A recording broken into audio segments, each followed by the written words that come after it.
period of time. So congratulations, managers, for accomplishing this. It's a lot. We know it represents a lot of work, and thank you for helping us get to where we are today. So, City Manager, could you please maybe direct this next little bit for us, for our council? Sure. First, Mr. Mayor, thank you for acknowledging the efforts of staff. I can echo your comments. They've been working tirelessly on these changes over a short period of time. So where we've been, Mr. Mayor, is council has and the public have heard budget presentations from the various departments, and we have a draft budget document. And on Monday last, at an open meeting of council gave staff general direction on how you'd like to see modifications to the budget. And those general directions were applied to the draft budget. So, and in essence, though, the direction was bring back a budget that reflected collective agreement obligations, contract and agreement obligations, inflation or cost increases attached to fixed costs that were unavoidable to the city. And you asked that we take all other items like proposed new positions and projects, put them on a list from which council could select or prioritize which ones will be in the final budget.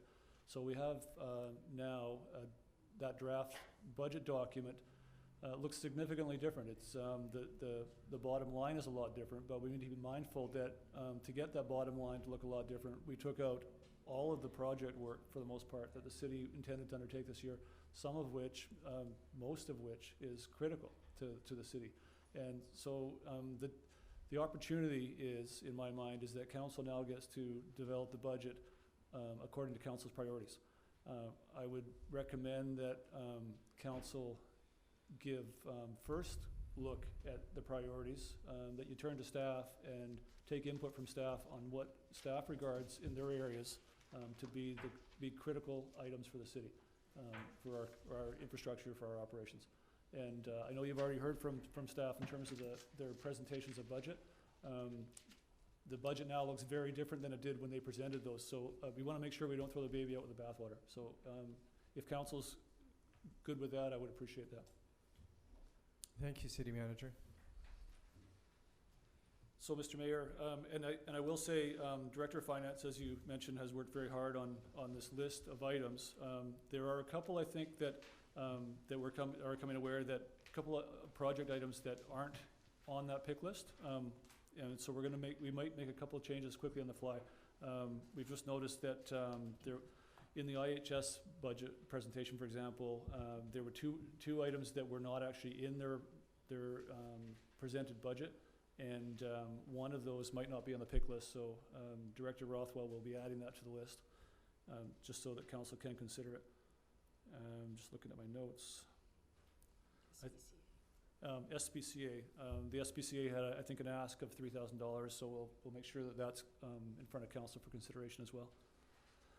So we're using a process similar to what we did last year, where Director Rothwell has a spreadsheet developed that as you add a project in, you'll see what impact that has on the budget and on the bottom line. And I think at this point I should turn it over to Director Rothwell. Thank you.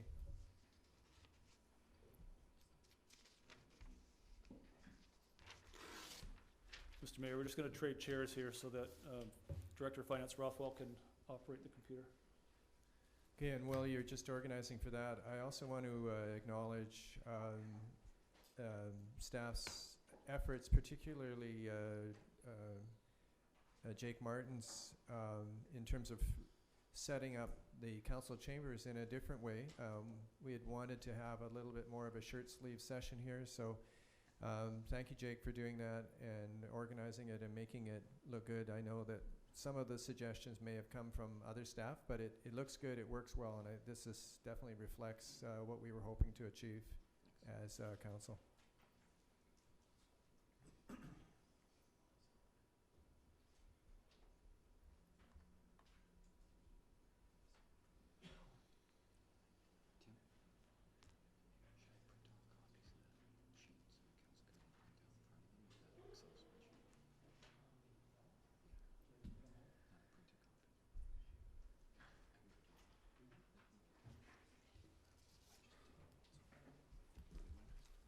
Mr. Mayor, it's just been pointed out, the council may not have hard copies of the spreadsheet, and I think it might be easier for you to follow with a hard copy, so we're just gonna get those for you. Okay, that'd be good, thank you. Sometimes I can't flip up and down on the iPad fast enough. Councillor McClement is way better at it than I am.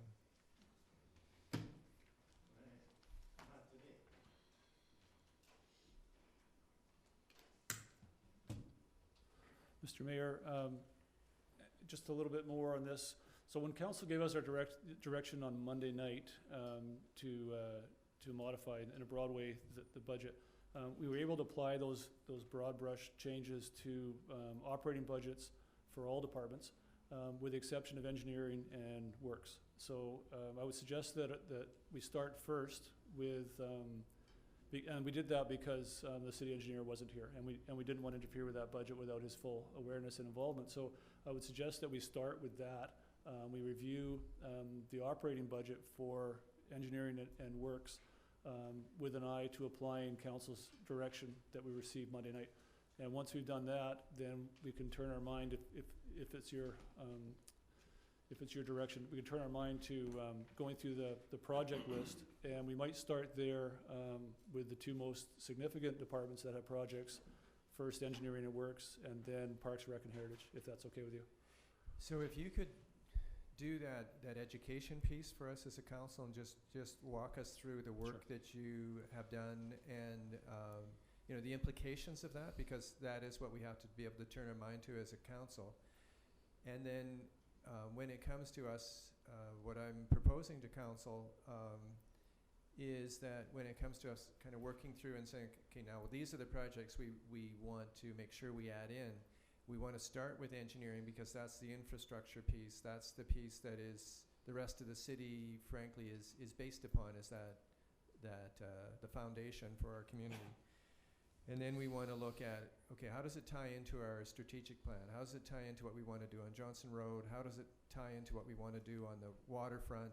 How does it tie into what we want to do in economic development and the messaging that we're getting out about our city? And then some of the smaller pieces, such as the SPCA, which you did mention, McLean's Mill, which you know, which will be, you know, is important for us. City Hall renovations and so on. They're significantly less in terms of money, but still important to council nonetheless. Okay, I think we're on the same page. Okay, Thanks. thank you.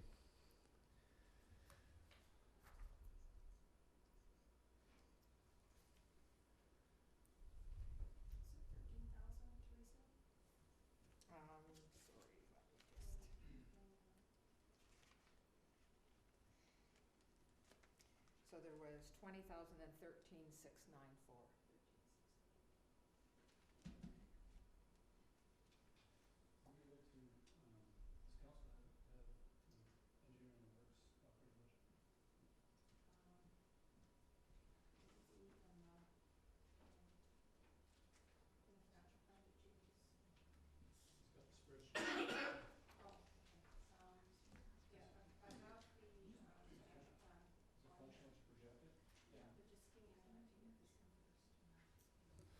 Mr. Mayor, we're going to make an effort to project on the screen the operating budget for engineering and works and see if we can walk through together there. But if, Director of Finance Rothwell is doing three things at once, so we just have to wait for the...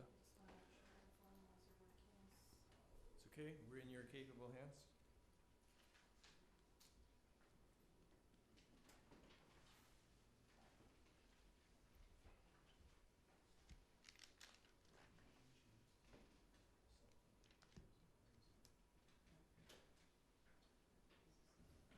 Mr. Mayor, when we applied council's direction for Monday night, we didn't make any changes to self-funding evergreen funds like water and sewer. Those programs are self-funded and balanced in terms of the ins and outs of money. So we did not apply to those, and we didn't anticipate the council would want to look into those.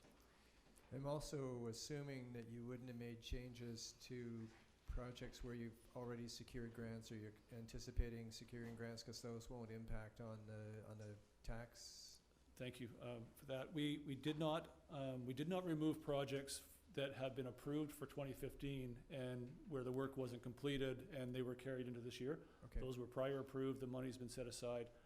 But we did remove projects that had been previously approved for 2016 in five-year financial plans. So some of those were anticipated to be done. They're now on an options list. So we need to be mindful that they had been intended last year to be done this year. But to your specific question, I'll have to turn to Director of Finance Rothwell. Anything on grants? Are we taking anything on grants? Not for 2016. Okay. Okay, just trying to help get the complete picture.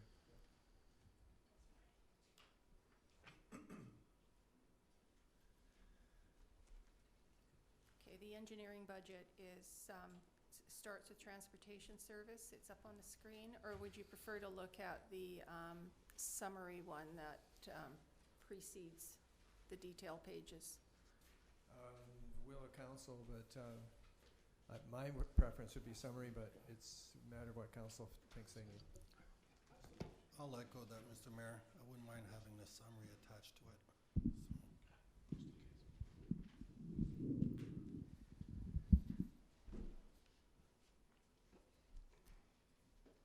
Councillors, does that work for you? Yeah, okay. Consensus seems to be.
Well, I was thinking what might be easier for you if you wanted to see the percentage increases from last year's budget to this year's budget. The detail that I had on the screen before might be more helpful because this doesn't show the percentages. It just has the dollar amounts. Okay, we're yours. Just whatever you think is going to work best for us as a council in order to understand it. If you want to see the percentage increases, then the other one will have to do, but it's up to you. Okay, Guy? Mr. Mayor, because it's my area, I'd like to focus your attention here just quickly before we go to the detail there. But what I would point out here, even though it doesn't show the percentages there, but the most interesting thing about this page is that if you go down to the subtotal engineering public works expenses, 2015, 4.719 was approved in 2015. We're adding 10,000 to that for 2016. And 2016 over 2014 actual, is only 20,000 difference. So, I appreciate this slide because it does give an overall perspective of the engineering department operating budget as being, I would say, zero increase. It may be a decimal of an increase there, but based on the cost of materials and wages and whatnot, it really is a budget overall that increases zero. Right. So from that point, then I would if any further questions on the detail, we could go back to the slide that Kathy was mentioning. Okay, thank you. All right, Councillor Minions. Just one question to clarify. The special projects or optional projects that you had in your budget presentation are not included in this already. So this is all, we wouldn't have really probably changed anything in here. Because it's just roads and stuff like that. Yeah, no, okay. This is operation and maintenance strictly. The other pieces that we'll talk about are the capital items. Okay, thank you. Okay, City Manager? Mr. Mayor, I'd like to point out that certainly with Parks, Recreation, and Heritage, we did move a lot of, quite a number of anticipated work out of the operating budget onto the projects list. So we moved capital and we moved operating expenses out of the Parks, Rec, and Heritage. And again, we didn't move anything out of engineering and work, so we'll have to either do a quick once-over or whatever pace council wants to go at. Okay, thank you.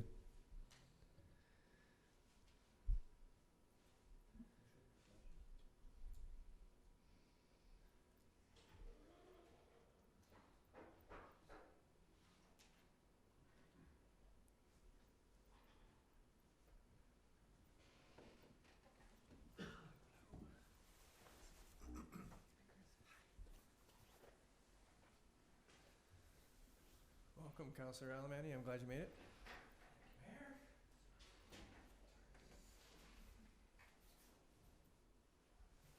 Okay, transportation service is the beginning of the engineering department.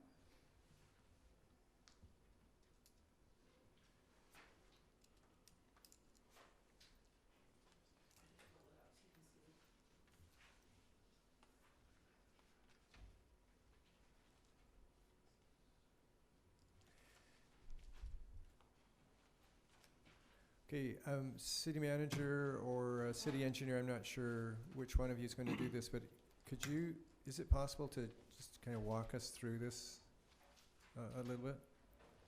Mr. Mayor, I think I'll leave you with the engineer, and just so he's clear, having been away, that the direction from council was to pull out any expenditures that, except for what was contractually obligated in collective agreements and agreements and contracts with third parties, and pull out any new positions and pull all project work onto the options list. So with that in mind, I'll defer it to the engineer. Thank you, Tim. You know, like I said earlier, this is operation and maintenance, so there isn't project work that is discretionary identified in the operation and maintenance budget. I could point out that you know, our experience between 2015 final and 2016 proposed is in fact like a 0.6% decrease overall, and that was based on experience. We're not accounting for anything unanticipated. So I could point to, you know, I know your eyes would go to columns that show a bigger number. Clerical and reception operation, it's going up 4.7% to 105,000. But reviewing that account in detail, that was truly the expenses that we expect, and we didn't find anything in there unusual. So that's based on actual from 2015.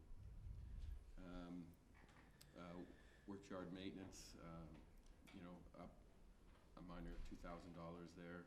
So that goes up and down over the years. A lot of these operation maintenance counts, Mr. Mayor, do go up and down, and it's hard for us to predict more accurately. But surprisingly enough, we do meet the budget on an annual basis. Are there any other accounts there that you'd like to look at? Oh, I'd like to point out vehicle maintenance and replacement. You know, I remember a couple years earlier, we just, I think it was $200,000 over, and I explained to council the exact projects that on certain vehicles that caused us to do that. But in this case, we were 25% under our budget last year. So, you know, we're reflecting what we think is going to happen this year, to best of our knowledge. So some accounts are up and some accounts are down, but overall on that particular category, common services, it's down 0.6%. Okay, thank you.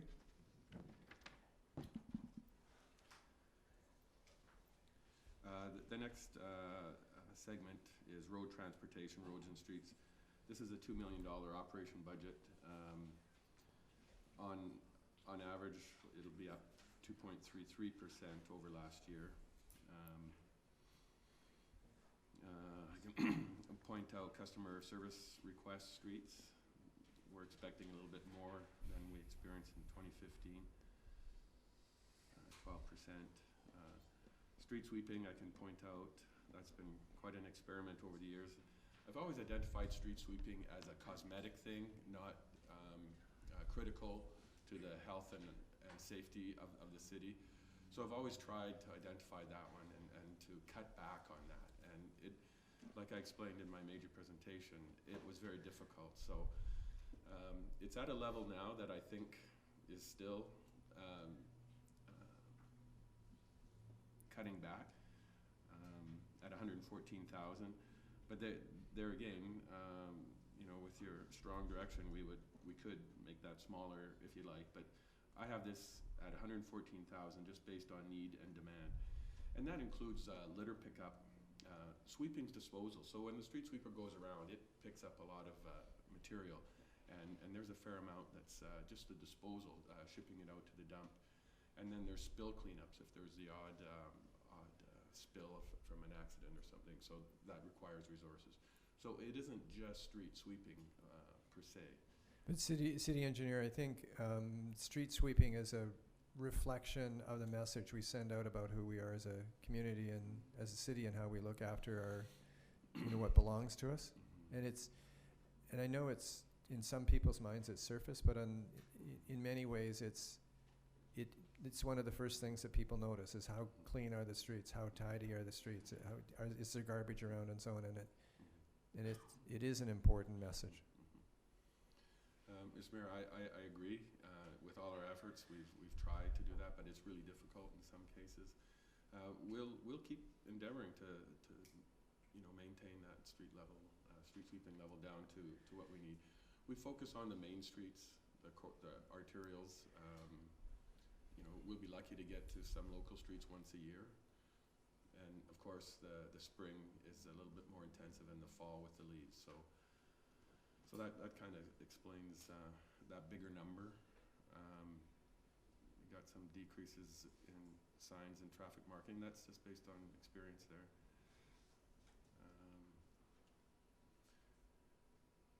Yeah, any other questions there?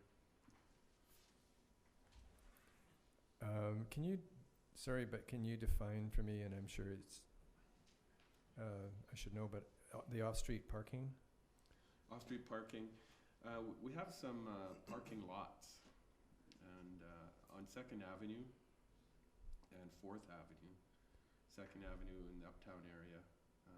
So we're going to do some landscaping and line painting and fence line tidy up. That's the one by the old Papa John's there, just across from 4th Avenue.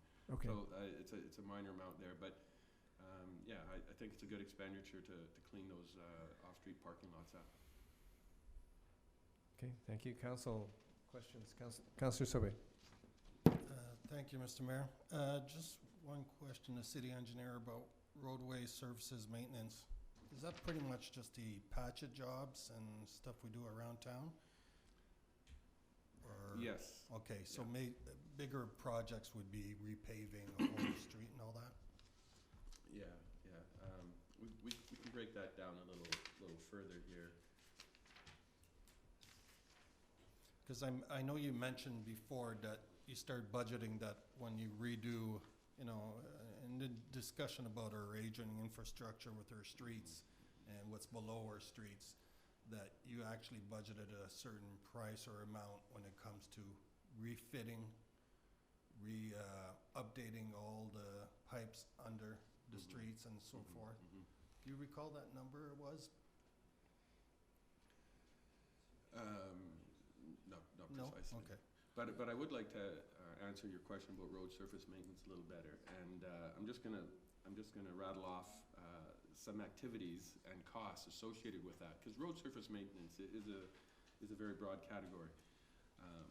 Pothole patch 90,000, major patch 300,000, chip and sand sealing 5,000, crack sealing 30,000, grade and gravel road 6,000, repair gravel lanes 20,000, grade gravel lanes 35,000, grade shoulders 25,000, grading drainage 15,000.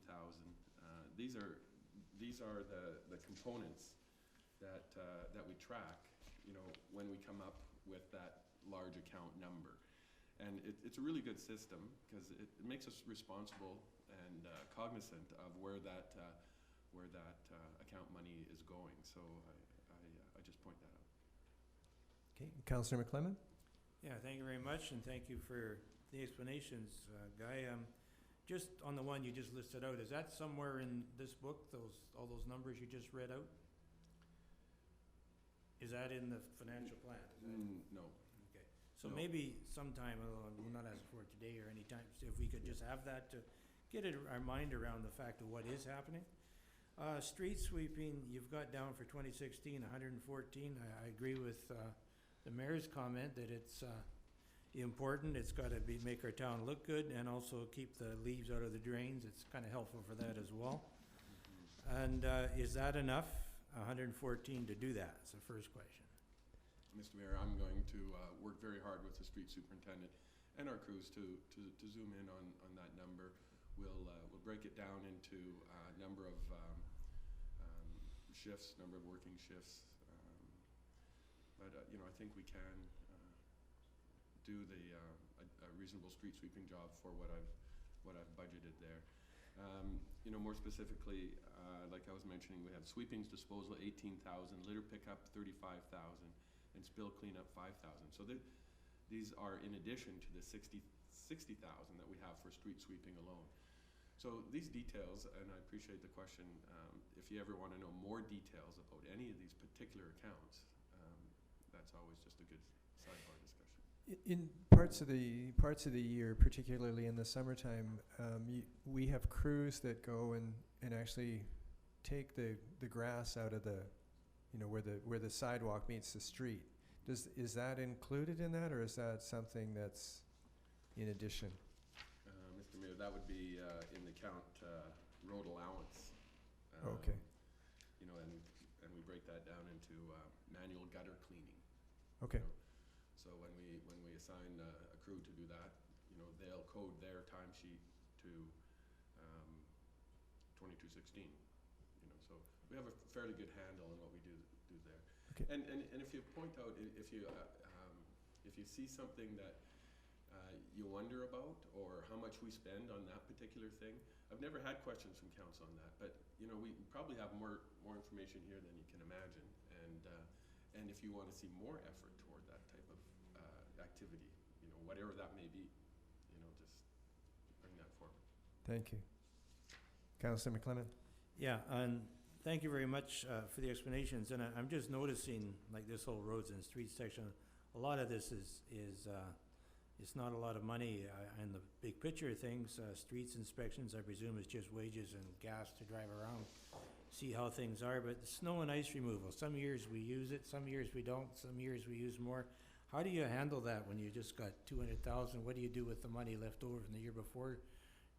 You don't add it in the next year. Like 2 years ago, we didn't have any snow, or last year we didn't have any snow. This year we had a teeny weeny bit so far. Well, what do you do with that? Mr. Mayor, you know, underspent accounts and overspent accounts, at the end of the year, it just wraps up into being underspent or overspent. It doesn't get carried forward like a capital project would. We'll be going through a number of capital projects, and the technical term is work in progress. And a lot of these projects that aren't 100% complete that were started in 2015 will go into work in progress. So that money is carried forward. Unlike operating accounts, that if we don't spend the money, it's not carried forward. And it's an unreasonable approach. It isn't an approach that the provincial government takes. Provincial government that takes an approach where if you don't spend it, it's not going to be, you maybe lose it next year, right? So I really do appreciate the approach that we take, because if we had the attitude, oh well, we better spend that because we have it, because we're not, well, it'll affect how the budget level is set the next year, then that's taking away from, I think, good management. Councillor Alberni, then Councillor Paulson. Thank you, Mr. Mayor. My question is on the traffic and railroad signals line there, 232264. Thinking about the railroad signals specifically, I know we've had for the past couple of years the crossing down on Stamp right by Redford there by the mill. hasn't been working very well over the past little while, and I know there's always trouble when the steam train is going by with people going through and them having to flag it and all sorts of crazy stuff. So is there any of that portion sort of going towards hopefully fixing that crossing, assuming that that's our responsibility? Yeah, Mr. Mayor, here's a situation I suspect we only spent 10,000 of a $34,000 budget last year on that, but we expect to maybe pick up some of that work this year, and we've got 24,000 budgeted, so we should be able to pick up that this year. Okay. So it kind of shows the impreciseness of the operations of the streets and public works, but I do believe the flexibility within that type of management allows us to do, assign work where it needs to be done and manage accordingly. Okay, Councillor McClellan? Yeah, if we're down that far already, the couple of lines up, overhead and decorative lighting, if we do the LED lighting, which I think is overhead lighting, I could be wrong, is this necessary? And like, would this, for this year, not happen? If we did the LED, like no repairs to the other stuff? No, good question. I think how that'll be implemented, or how that affects this account, will be in work order 2262. So within that account, we've got 300 plus going forward. Street light repair 15,000, new installations 5,000, relamp and maintain 8,000, Christmas lights 20,000. Ministry of Transportation street light cost 6,000. But the line that I didn't tell you is power and hydro, 255,000, right? 280,000 will be just BC Hydro. So yeah, it's a big number. The work that we're getting back to your question, the work that we're doing relamping is independent. That's more of a capital thing as opposed to an operations. So this isn't just upkeep of them, it also includes a hydro bill? Yep. Okay, thank you. Councillor Paulson? I want to thank everybody for all the work you did put into this, and I appreciate what you did for us last year, because everybody knew that we had a new council and really were judicious in what you did. And this working session, already I've learned more about this budget than I knew before, and I'll use the fireman's phrase, the budget process for me is like drinking out of a water hose, or a fire hose, I should say. So anyway, just my quick question, it goes back to snow removal, and that's obviously a median figure that we've kind of developed over a long period of time, obviously, I guess, Guy, and so there may be a year when we get slammed, and that may be 300,000 or 400,000, and then another year maybe 50 or 60,000. So I guess going to Councillor McClemon's question,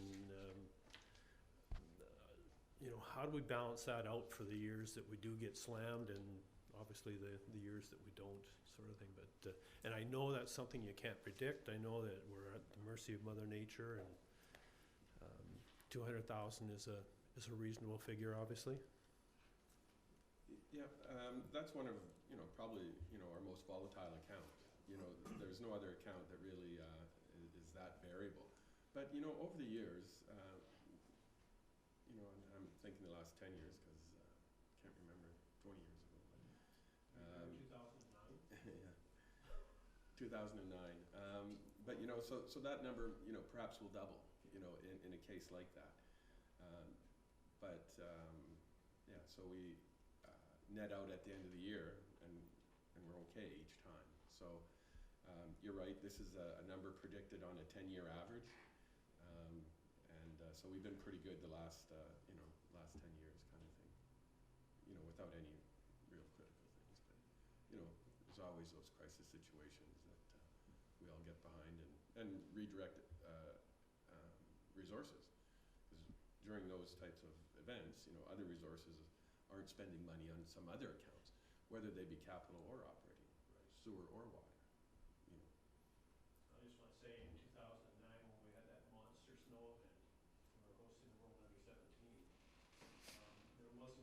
single team bus that didn't get in or out of town in that event. So I wanna just say how great a job a lot of those crew did in that event, and moving forward. So there's two ends to the story. And we're spraying this year, and next year we're going to be scooping snow. So Well, we certainly have the skills and equipment to do an exceptional job of snow removal, I must say. Even at a level of service, I think, you know, that exceeds any other community. So it is something that we've got used to. We've recognized this in the past, and it's really, really hard to take away the response that we've provided. And our crews are excellent at responding. Okay, thank you. Anything else, Council? Okay, so City Engineer, there's the solid waste collection piece that might be worth it to go through with us. I don't know if you're if there's anything major you need to bring to our attention.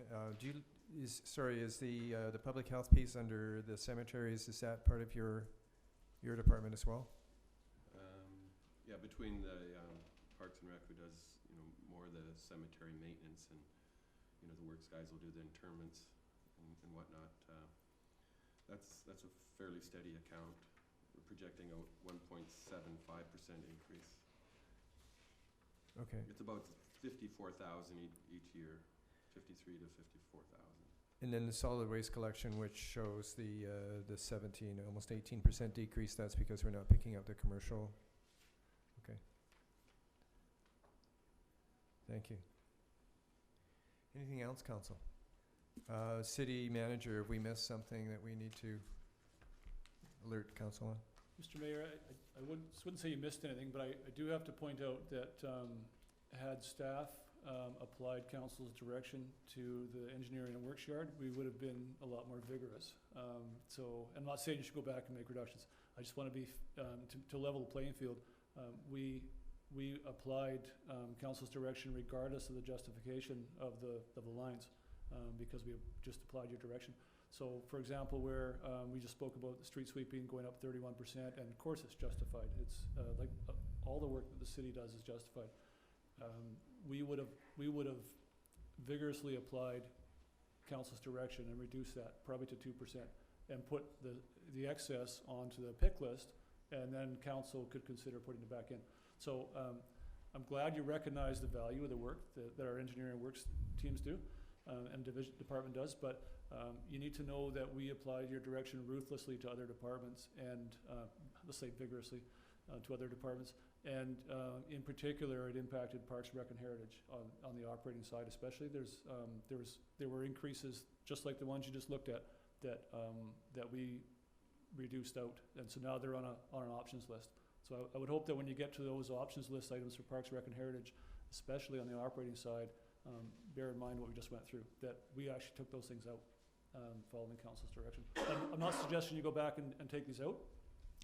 Just that you're mindful that we did make some cuts on your behalf, that you need to basically sign off to say, yeah, those are cuts we wanted to make, or no, we didn't want to do that, put them back in, if that's clear. I think so. Okay. And if I'm not clear, there are 6 others who I'm sure will be. Okay, thank you. I was wondering why City Engineer was sitting there looking so comfortable. Well, he's charming. He is, yes. Well, I guess I can feel pretty comfortable, because I'd like to bring your attention to storm sewer, Kathy, if you could bring that up. It's another area that is under our operations, and, you know, I'm showing that, you know, it's basically a 0.2% increase over last year, and I point that out because that was our experience, and but we didn't spend all the money that we had allocated in 2015, and we applied some inflation factors to some of our, you know, power and fuel, etc. But no, I'd like just to point out that, you know, overall, like I said earlier in the summary, overall, the operations and maintenance of the city didn't go up. just based on our experience and our great operation and skills and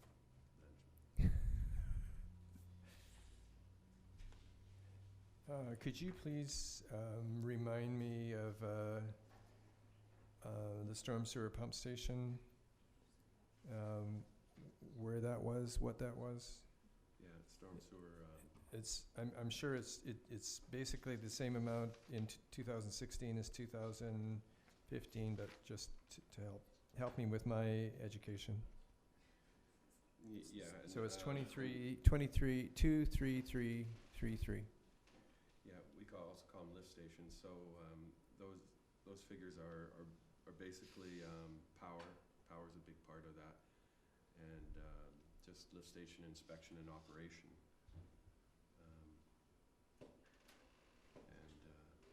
Yeah, so we expect about $14,000 of effort to go into lift station operation. And we don't have a lot of lift stations, and that's why the number's so small. In the storm side, we have the one at Margaret Street. Like to show any of you, this special stormwater pump lift station there that will need some work, as according to our chief mechanic, in a few short years. Okay, thank you. Council, anything else for engineering? Okay, city manager, I think it's over to you. Thank you, Mr. Mayor. I think the next step in our process is that we go to the Director of Finance, Rothwell, will bring up the options list. And I think the next step is we give an opportunity first to city engineer to explain the options list items that pertain to his department, followed by Director of Parks, Rec, and Heritage.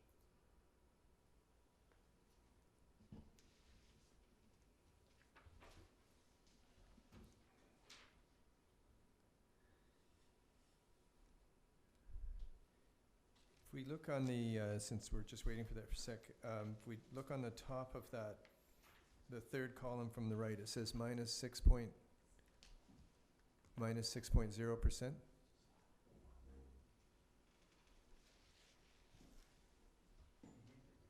Sorry, Mr. Mayor, we're just doing a technical adjustment here. Okay. Well, don't let them distract you. Sorry, I missed the question because of that. It says minus 6.0% on the top of that column. That's correct. So does that mean? That means that, and you recall, Mr. Mayor, that at our last meeting on Monday, we had a draft budget that had in the range of a 6% increase on residential taxation. Yeah. And so, having pulled all of the work out and put it on an options list, that net now sits at a -6 reduction on residential. Okay. Yeah. And so, as we add in, I think you'll see an auto calculation of what the residential tax increase or decrease will be. Okay, that's what I was Yes, thanks. hoping it meant.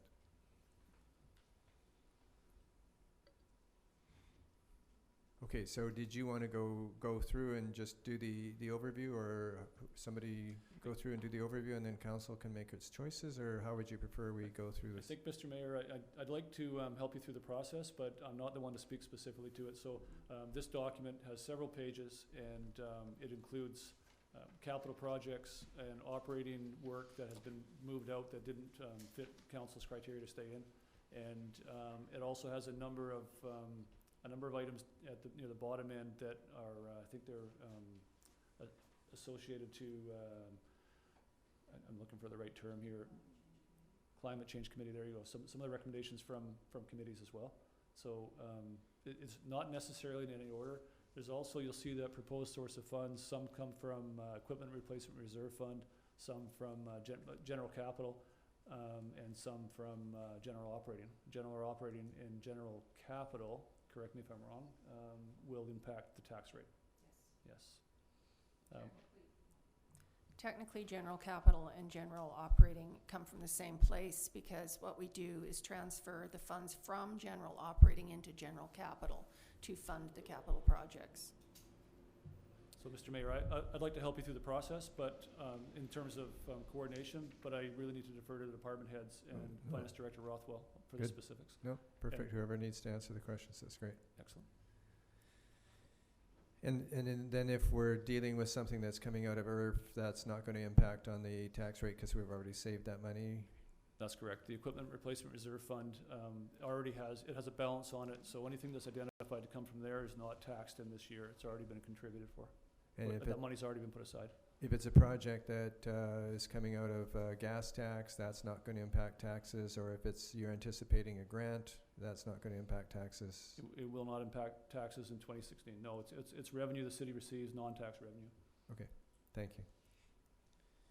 And so perhaps, Mr. Mayor, we should turn to the city engineer and ask him to summarize all the projects from his department that are on that list in terms of priority. So if I see this right, anything having to do with the general capital is what's gonna affect the tax base, am I right? And general operating. Thank you.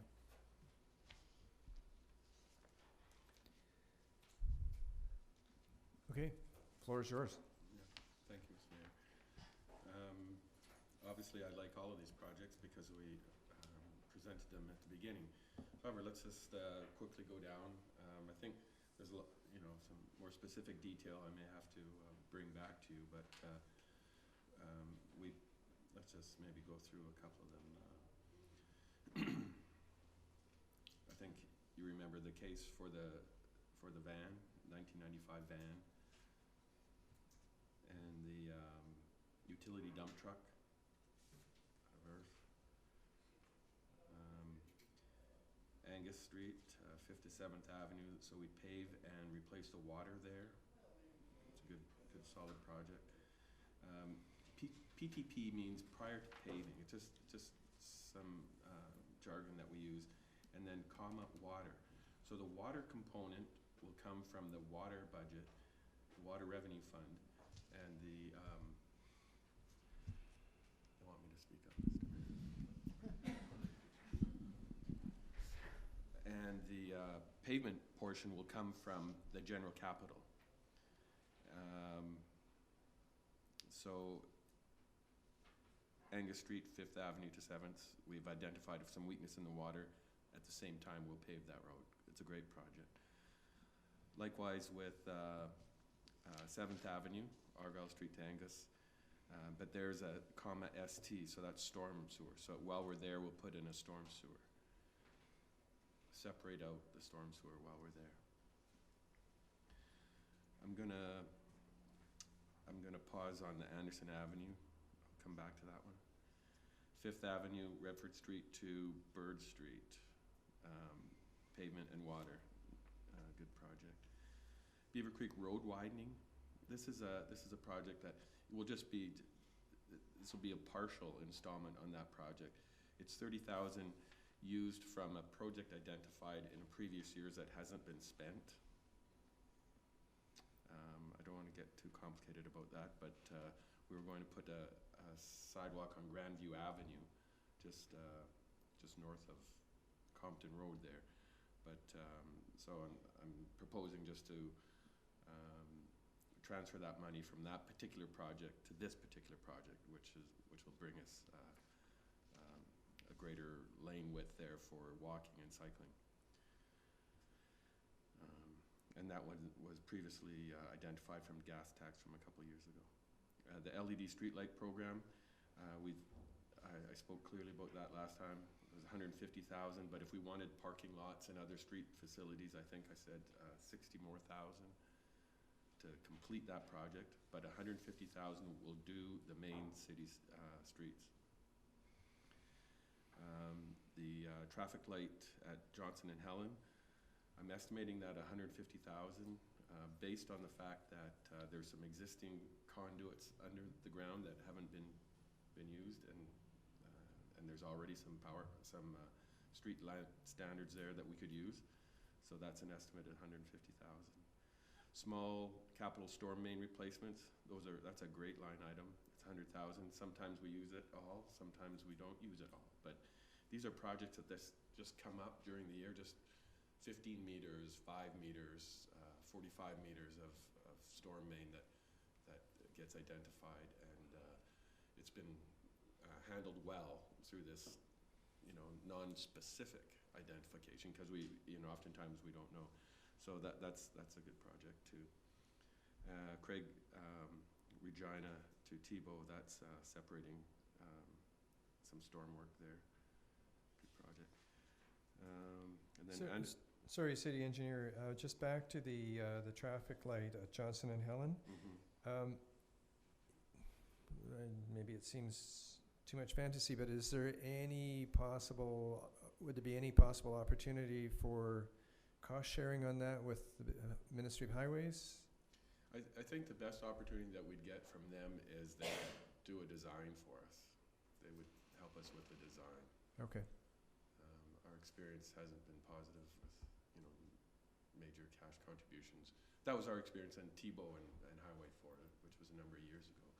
But we'll be meeting with the Minister of Transportation in the short term and identify this as as well as a number of other projects that we got. Okay, thank you. Okay, I want to bring up, we'll just do the 7th Avenue, Argyle Street to Angus Street. That's water and storm and pavement. That's a good project. I'll talk about Anderson Avenue, Maitland to Wallace. So that particular project comes up here twice, and it comes up here twice for two reasons. One is the paving portion. That's general capital. And the other piece is the storm portion. That's general capital and gas tax. But it also notes sanitary. Well, we've had a recent video of that sanitary and a cleaning of that sanitary. And that sanitary component doesn't need to get done. That's what was driving this project initially, and the poor road condition. So I identify this project as modified in the fact that it doesn't need the sanitary component, but it is an amount of 130 plus the storm amount, 65, so it's basically 200,000. That doesn't need to be done from my perspective, because it doesn't have that water component or that sanitary component, and those are some of my base values, health and safety, and that could be postponed another year or something. Okay, Councillor Minions? Thank you. Just wondering, is there a section of road in town that does need everything that you think would be, if we took that out, is there something we could replace it with? That's not on here yet. No, what you see in front of you are the priorities that we have put forward. There's a number of projects that we could do, instead of this one, but I think this is still a great project because it would improve that road and it would separate the storm. And I mention it, I hesitate to mention it, but it is something that isn't as urgent. But still the top of the priority list Oh, yeah, compared to still, other things? oh yeah, Okay, thank you. Okay, Councillor Alamani, then Councillor McClellan. Just a general question on the sheet. When it says 50% gas tax, does that mean, say for the Anderson at the bottom there for 65,000, is that 65,000 the 50%, or is that 100% and then it'll be 50% of that to the actual budget? It's 100% of the project, so it would impact the general fund by 32,500. Perfect, thank you. You, Councillor McClellan? Yeah, thank you very much. I'm trying to keep up with you here on this chart and looking at the other ones I was reading this morning. I guess as you go through them, would you maybe explain, and maybe we're not there yet, but there's quite a few, particularly in capital and so on, and then in the main sheet that I've had for quite a while, that have just some piping work done under the ground and none that I can see at least, budget for paving. I'm wondering if there's a possibility of getting it all done at once. If so, what that would cost. And I'm a bit confused about the Anderson one, so I'll just leave that go. You say you didn't want to do it right now. No big deal, but you've also been telling us, and we absolutely believe you, that our infrastructure has not been done in any kind of a timely manner over the past decade. And so it has to be. We got to even start to catch up. So I'm wondering, possibly the question that Councillor Minion was asking was, is there something else we can do that would get the infrastructure, street and pipe under the ground infrastructure one more step closer, or one less step farther away from being caught up. Mr. Mayor, there's a couple of things going on there. First, I guess I apologize for confusing you on the Anderson thing, and I just point that out because it is unique in amongst the other projects we do. I spoke about earlier that the projects that we're doing now on the road side generally have underground works associated with them. So that is a kind of a perfect little storm. We're doing the underground and the surface works at the same time. And any just strictly pipe work that we have identified in under the storm sewer, the sanitary or the water, there is no associated road works. If there was, then we would definitely, and we'd reach and we'd justify that extra expense to do the road at the same time. So we're not missing any road works associated with any just single pipe works. Any single pipe work projects that we have here, there isn't road work associated with them. So that's an answer to one So question. we're digging a hole in the road. The We're shoulder just of the road. patching? Sometimes the shoulder of the Shoulder, road, or okay. sometimes, yeah, it would just be a patch because the rest of the road would be okay. Keep going. If you've got questions, ask them, Okay, because well, otherwise we... okay, my other one forget. is, I'm thinking of, we keep saying if it's ERF, it's not coming off taxes. But if it's ERF, it's cutting down the ERF fund, which is in trouble. We've been told it's underfunded. Therefore, we're gonna have to increase the amount we put in per hour, or per whatever we do of machinery, and I think it's hour or day. So that's gonna be off taxes. So I guess the biggest question I got on this page, just right now, is your 1996 chassis replacement, 60,000 out of ERF, and my understanding is that you've already replaced the old truck with a new one that was from ERF, pardon me, but no more money went in, so this 60,000 really wasn't put into ERF, but it's possibly going to come out. And I would be, at some point later when we do the debate, I'll be probably arguing not to do that out of ERF and wondering why we absolutely need it. I'd like probably a better explanation, but that's just a question I got going by, Mr. Mayor. Okay, thank you. Anything else, Council? All right, can we carry on? Okay, there's a couple more items there on the next page.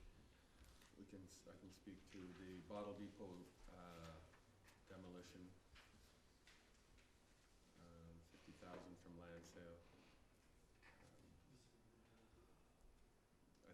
I think we all understand where that project is. Field of Honor permanent row installation, that's 14,600. The welcome signs, 90,000. We're doing some preliminary looking into that. And the Josephine Bridge deck replacement, that's a critical piece of infrastructure that needs to be done as well. Victoria Key Bridge deck rehabilitation, I initially had $50,000 there to help assess that. That could probably be less. But I gotta say, it's very difficult to predict the cost of a renovation like that. And so my approach to this will be, get some support from more contractors on it and really twist their arms on, what would it cost? I think we know what needs to be done, but so that number could go down from 50,000 to 15,000. But I do want you to recognize that it's not going to be a precise estimate, and then I'll get the capital cost estimate, and there'll be some risk associated with that, but I'll do my best to identify that for the following year, because we'll want to do that work on the Victoria Key Bridge the following year, and there'll be a big number for that. But you want the assessment done this year? Just do the assessment this year, yeah. Okay, thanks. Councillor Washington. Thank you, Mr. Mayor. The bottle depot demolition, have we ever explored an option of maybe there's a company out there that'll come and take it down for you and recycle the metal and the wood for the price of use that as their fee for demolition, so it would save the city some money? There may not be a company out there that exists, yeah. but just in my head, Yeah. there must be something out there that will Yeah. reclaim the material and lessen that $50,000. And I'm not intimate with this project, but that would probably be the case when we advertised for the demolition. And those possibilities would be built into their price. So if there was somebody that wanted to reclaim those blocks, it's not like it's a building filled with asbestos, so I know what you're saying, that there is probably some value in some of those blocks, and they could be crushed up, and reused as aggregate. So I think that's probably an estimate without being too accurate. City manager?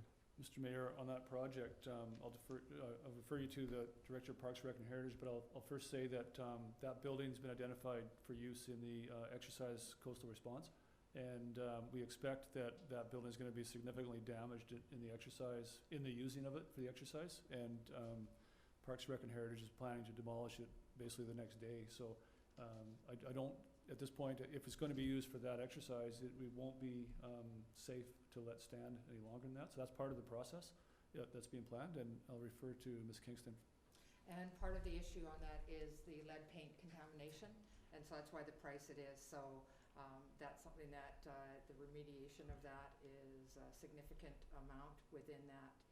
So it would tie in definitely with what the city manager says.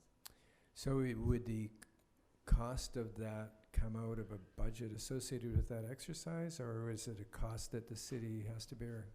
Yeah, unfortunately, it's a cost the city had to bear. So we saw it as a building we were demolishing anyway, and they asked what they could use, so we said they could use it. So we haven't asked for budget from them for it, and my intuition is that if we asked for budget, they would probably look elsewhere and not use the building. Okay, thank you.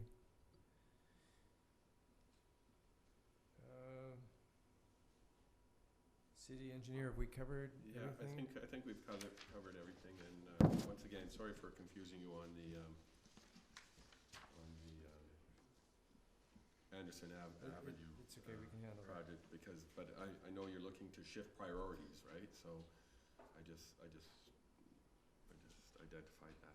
Okay, thank you. Councillor McClement? Yeah, on the bottle depot building, I think if we have someone there with a machine, they could knock that down fairly sudden and take the stuff away, especially if we got another job going on. So maybe under the circumstances that we're doing a demonstration on exercising and all that kind of good stuff. That maybe someone would be willing to just do that and have their name attached to the exercise as a sponsor, just to take it down. It'd be something to look at. I guess the thing I keep looking at and I keep thinking is I see all these numbers, and I'm not saying they're good numbers or bad numbers, but if I was doing a bid and I knew the city had budgeted 50 bills or something, my bid would come in pretty close. And business people got to make money, and at the same time, though, we have to look after the taxpayers' interests. So I don't know if there's another way of doing this, but every time I look at something, 50,000 for that and 25 for this, and it's just for getting advice and stuff, and I'm thinking, is there some way we can do it? The other question I have, Mr. Mayor, is we've gone through two now. I didn't mention the first one. City Hall generator, it's in here at 50,000. There was a fire hall generator at 60, I think, on the previous page. And there's also a ACRD generator going to be purchased, I believe this year, it'd be in the budget. So I'm just wondering, I know it's probably not much money, but is there any benefit in getting the three from the same place and saving some bucks? Just a question. Is that something worthwhile exploring, City Manager? Mr. Mayor, I think it's certainly worth exploring, and we could certainly coordinate the two city projects, and a little more challenging to coordinate the regional district project, but we can reach out and see if there's an interest on that. Okay, thank you.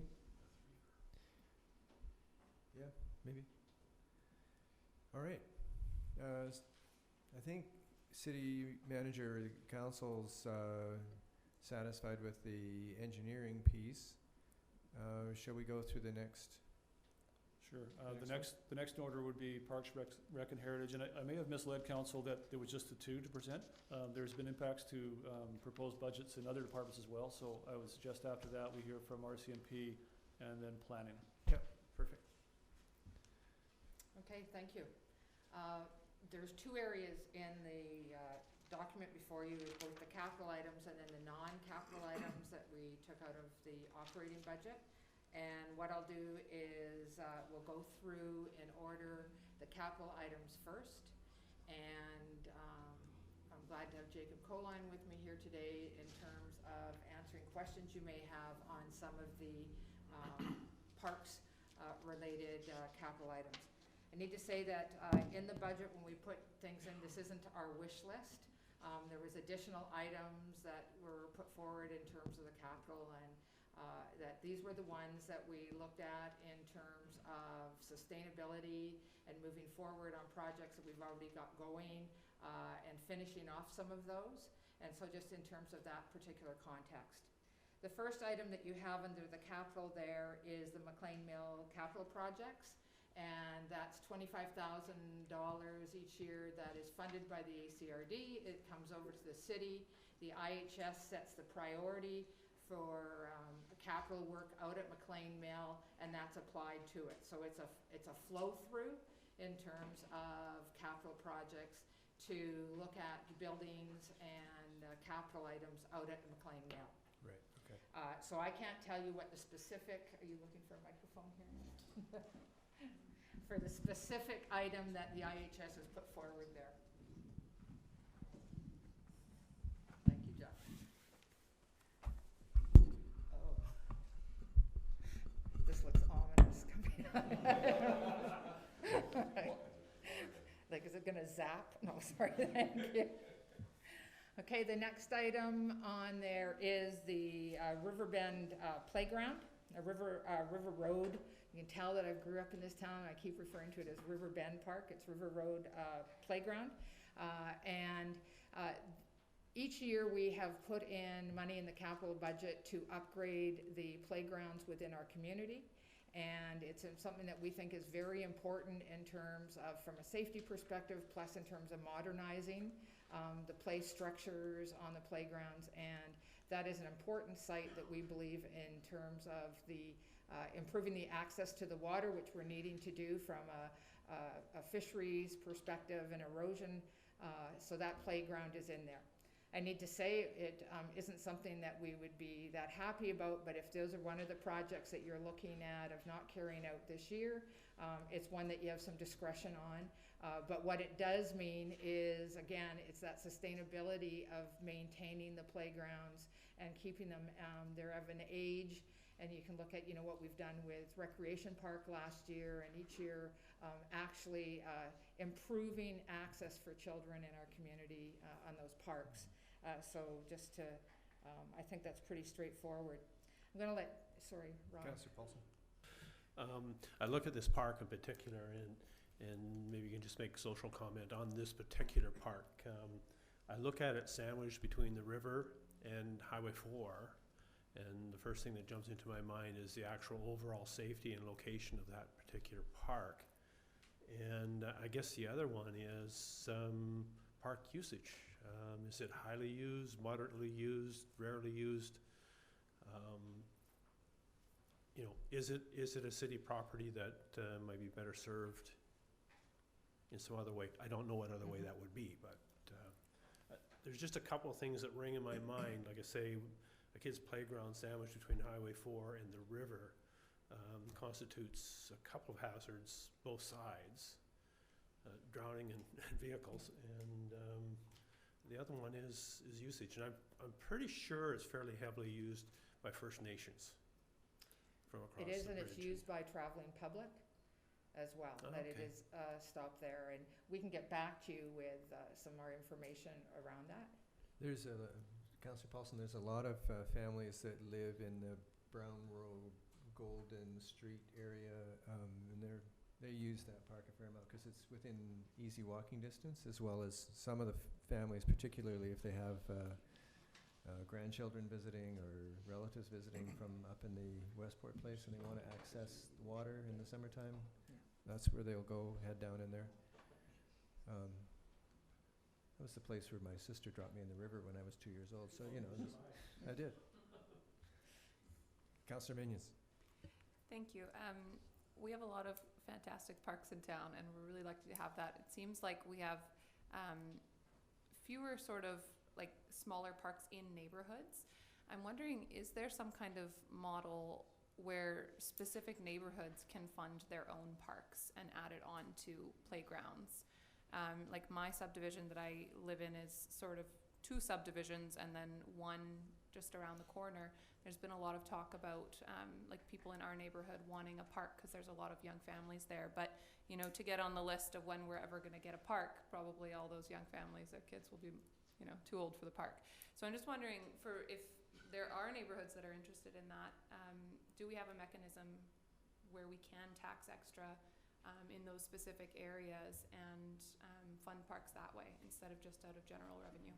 I'm going to have to get back to you on the Sure. taxation question. I will let you know that what our programming staff are in the process of doing right now is doing a demographic overlay of the whole valley, of where are the kids and where are the young families living. And so that will help guide us in terms of future what parks are upgraded. It also, the other piece that we're looking at is around the summer is mobile programs that you may not have a physical park space in your area, but you can bring recreation to the neighborhood. It's almost like the ice cream truck kind of thing, and that's what our staff are looking at, or to some innovation this summer around, because we're recognizing that the parks were created at a different time and the demographics have shifted, and so balancing all of that. But we can definitely, I'll get back to you on the taxation question, and once we have more information about where the demographics are and ways of creating play spaces or play activities within those neighborhoods. Okay. Carry on. Okay. The next one is Lower Dry Creek Trail Bridge Trail, and I'm going to ask Jacob to speak to that. There was an existing bridge there quite a number of years ago. It is a kind of a central corridor in the valley. It ties in nicely with some of the work the engineering has recently completed through the Smitties, the area there. We were able to bring one of the bridge sections into place there, so it's basically a matter of setting up the head walls and putting that bridge across, which then will tie in with walking trails up towards the old curling rink and up to 10th Avenue, and just helping with the flow of traffic through that area. Ties in with the whole Dry Creek trail as part of another segment of our trail, connecting trails to through the community. So is that just upstream from where that big pond was dug? Yeah, that's where the original crossing was. It's where we've got the banks. They're just high enough that it's the minimum amount, and it's actually a really good location. Okay, thank you. I know last year that we received a Bike BC grant. Do you know if that grant is ongoing, and if you could reapply for future development of that particular project? I know that I think the grant was for the new bridge down at the bottom, right? I forget how much the grant was for now. The grant applied to work in the Scott Kenny Trail system. It added to the extension of amount of area that we were able to do.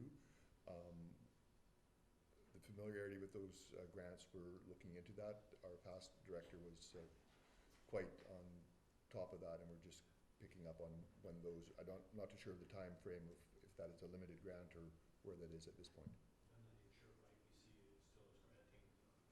And that's what we're looking into, and looking in terms of a wide array of grant programs at this time. Don't have anything confirmed or anything specific, but definitely pursuing that. The next one is the Roger Creek Scott Kenny Trail Development. Continue on there, and again, I'll get Jacob to speak to that. Yeah, and we've been looking at, well, I don't know if many of you, Mayor, Council, The Scott Kenny Trail work that we were able to achieve last year was very substantial in establishing significant trail starts in the Roger Creek Ravine. This next section was our next scheduled section with the long-term range of finally getting down to Rogers Creek Park.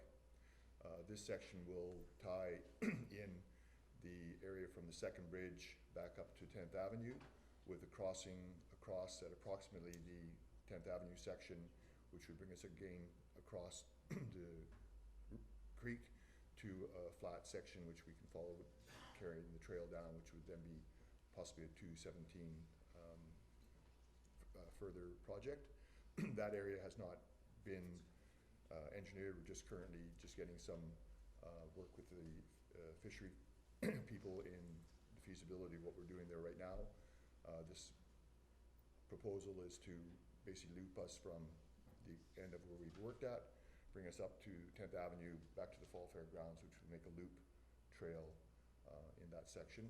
As well, this $100,000 will finish the capping of the work that we started last year, bringing us out to SBCA, and that yet involves laying base material and capping for that section of trail.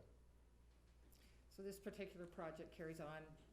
We're partway through the completion of something that we think is very important to the community, part of the active transportation plan, and connecting to the purchase of the Tidebrook property, you know, and envisioning that happening all the way up through the Roger Creek area. And so this just continues on that work. Bridge capping is, it's not paving it, it's basically gravel capping and trail development. Yeah, Okay. it's worked well with our joint work with the fisheries and stream work. We were able to get some ballast material on site, and yeah, the project went very nice last year.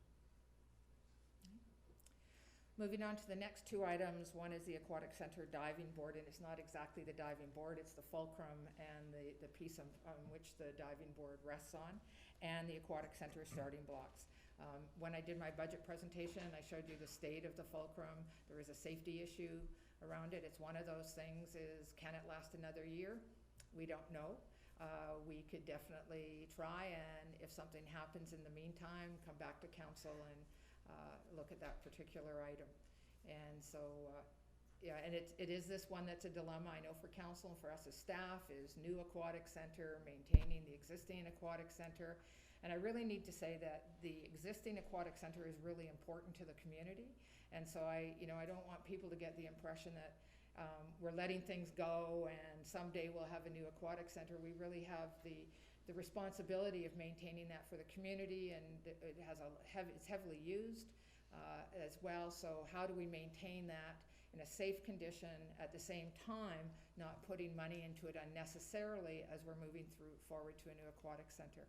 I would suggest that these are two that you may want to delay, but also understanding the consequences that we may be coming back to you and going, we've just shut down the diving board and that kind of thing. And while you may think a diving board's not that important to a pool, is one of the things is our pool does not have a lot of those special amenities that people are actually looking for, and so it does add an attraction for the kids using the pool. Councillor Paulson. Councillor Paulson. Like Parks and Recreation, okay? This is a rhetorical question, but they say the only dumb question is the one you don't ask. But if we go to this would, I think, obviously be equipment that could go into the new aquatic center, would still be of value and could reduce the cost of the aquatic center itself, so. Again, Is it, or depending could on it? when the aquatic center is built, and I would say definitely this is a piece of equipment that is movable. So it would be in the consideration. I'm not going to guarantee you that, yes, absolutely it's going to go over there, because if it's 10 years from now, it's an old piece of equipment. But definitely the consideration when we're coming forward to you and asking things around the pool is, what is it to maintain safety at the pool, and what are those things that we can move over in terms of the new facility. So this one is one that kind of fits into both of those, for both the starting blocks and the diving board. If you were going to make a choice between one or the other, I would say the diving board over the starting blocks. But I will be back here. It will be one that will appear on the list again in terms of a need. The next one is the brine unit. And the brine unit is to increase our capacity and efficiency in terms of dealing with snow and ice. And while Public Works deals with the roads, the parks definitely deals with all the city facilities and sidewalks and parks and that type of thing. So when we have a snowfall or ice event, it's things like the multiplex parking lot, Echo parking lot, the other things. And I'll let Jacob add anything more around the brine unit. Yeah, we have a very good working relationship with the City Works with their larger trucks, but we have noticed on a few occasions when they are quite taxed on just trying to keep the streets and that clean, we need to really coordinate with them to utilize their larger trucks and some of those big trucks to get them on a small parking lot like City Hall here or behind Echo or the fire department is a bit awkward. This unit is sized that it is very versatile, has a bit more capacity than our small little sidewalk unit that you may have seen us around with, and that's why we're requesting this mid-sized brine unit. And it says it's coming out of IRF. That's the proposals for it to come out of IRF. Has the money been set aside in IRF to cover this, or is it? Would have to something ask the Director of Finance.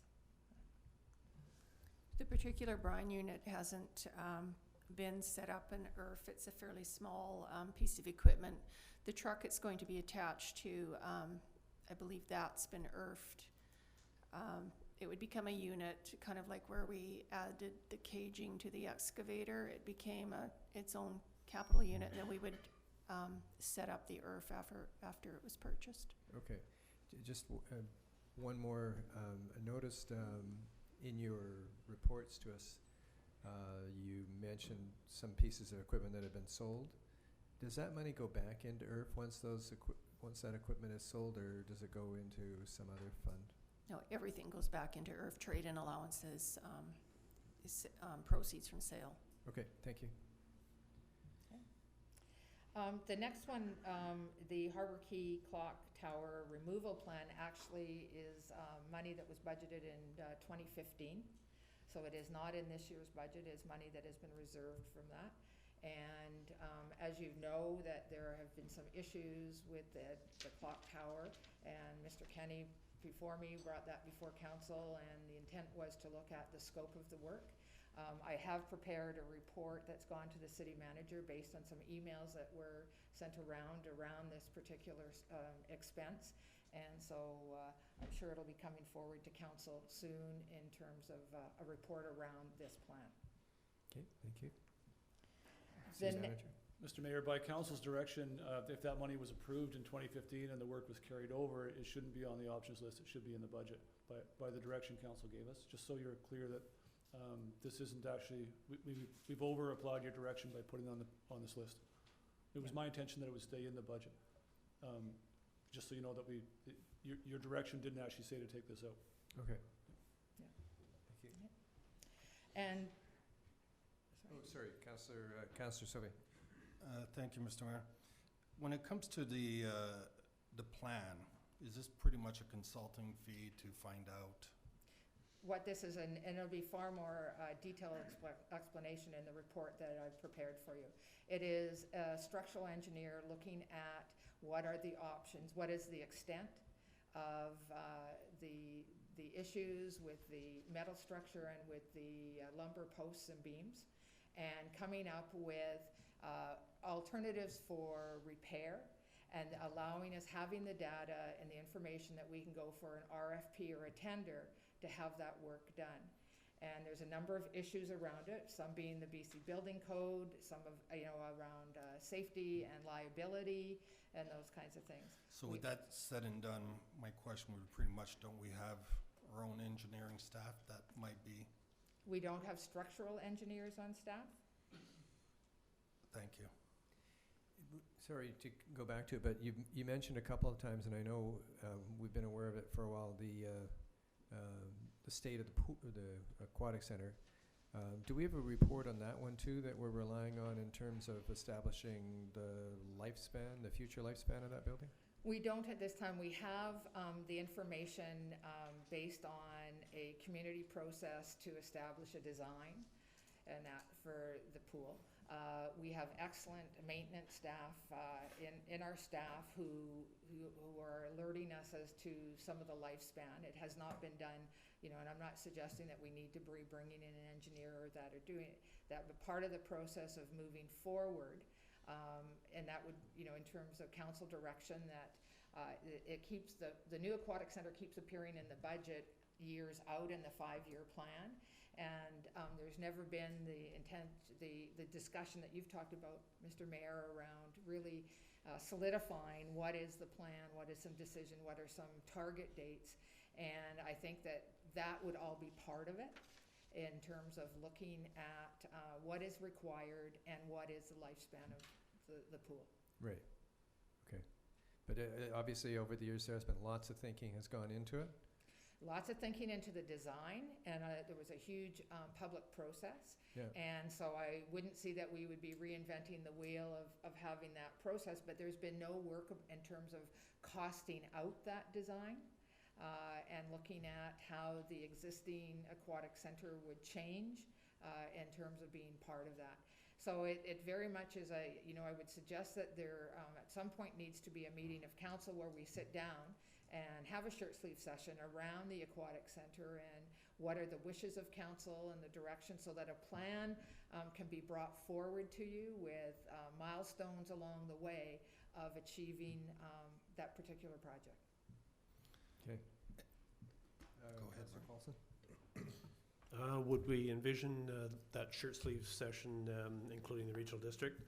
I think the only way the project's going to get done, if it ever gets done, or I'm sure it will, but will only be with the cooperation of the regional district, another shared project. And I think, Councillor Paulson, you know better than anyone in terms of the multiplex project, that was a very complex project. I think this would be very similar. It's not a matter of deciding this is the date what we want to have the pool. It's doing all that pre-work of engaging the regional district, engaging the community, finding who the champions are, putting together that multi-prong approach. And so definitely I think that what needs to happen is council, you know, what is your vision and that, and then engaging the regional district in that discussion, those discussions as well. Mm-hmm. So the discussions are urgent because the remaining life in that pool is limited. I would say yes, they're urgent because of the life of the pool, but also this isn't going to be done in 1 or 2 years. You look at, you know, I think we have a prime example of the multiplex, what happened there, and it's a model for other communities. That took a number of years to you know, get the community support, to raise the funds, to create the partnerships, all of those kinds of things, and we need to start that now in terms of being able to reap the benefits of bringing the regional district together with the city on this, and also to engage the community of being a partner as individuals and as organizations. Yeah. Okay. Sorry, I know I took a bit of a detour with that, and I wasn't intending to, but it's just it's the way it went. Councillor Sauvé. I'm just wondering, because last year with the RCMP surplus and all that, we had over $200,000 that we allocated towards the aquatic center. Where is that being saved right now? There is a reserve fund specifically for Parks and Recreation and the Director of Finance will correct me if I'm wrong here, with $1.5 million in it, which includes that surplus which you had allocated to it last year. One of the things that I also talked about in my budget presentation around the new aquatic center is council's decision in, you know, future years around having, you know, if you do have those kinds of surpluses, what are you going to do in terms of allocating and building that reserve fund? Yeah, my concern would be making sure we're not using that amount, or is that amount safe right now towards the aquatic, as we first mentioned, or is it just plunked in this reserve fund? It could be used for anything. It's in its own specific reserve fund and can only get tapped into under council direction. So it is a Parks and Recreation Reserve Fund, and I'm sure if I came forward to you asking for funds out of that reserve fund, for instance, for trails or something else, that I would be chastised, because the direction has been clearly given, this is for the pool. And it would be your decision if if an emergency happened and that was you consciously chose to use it elsewhere. Okay, thank you. Carry on. Okay. There in the budget is $250,000 towards the repair of the clock tower. Again, that is an estimate, and it was put in the budget when we applied for the Canada 150 infrastructure grant for Harbour Quay improvements. In the report that I've prepared for you, it does outline that the funding amount that was asked in that grant and the time frame in there, and why it was in the budget. Was that in order to obtain those grants, the city needs to show that they have matching funds for the grant. There's no intention until we have the repair plan and that you can make conscious decisions about what you want to do with the clock tower, and B, that we find a funding source that we would be moving ahead with the clock tower repairs. So, in terms of knowing that, however, on the other side, to obtain grants is difficult if you have not identified it in your plan and have the money towards applying to a grant. Okay, thank you. Just one question about, I guess the grant for the clock tower. We already tried to get a grant from that. Mm-hmm. I believe it's through the heritage aspect of things. That was through Canada 150, the infrastructure grants. That And was the project council chose. And we were denied on that, right? We were. Thank you.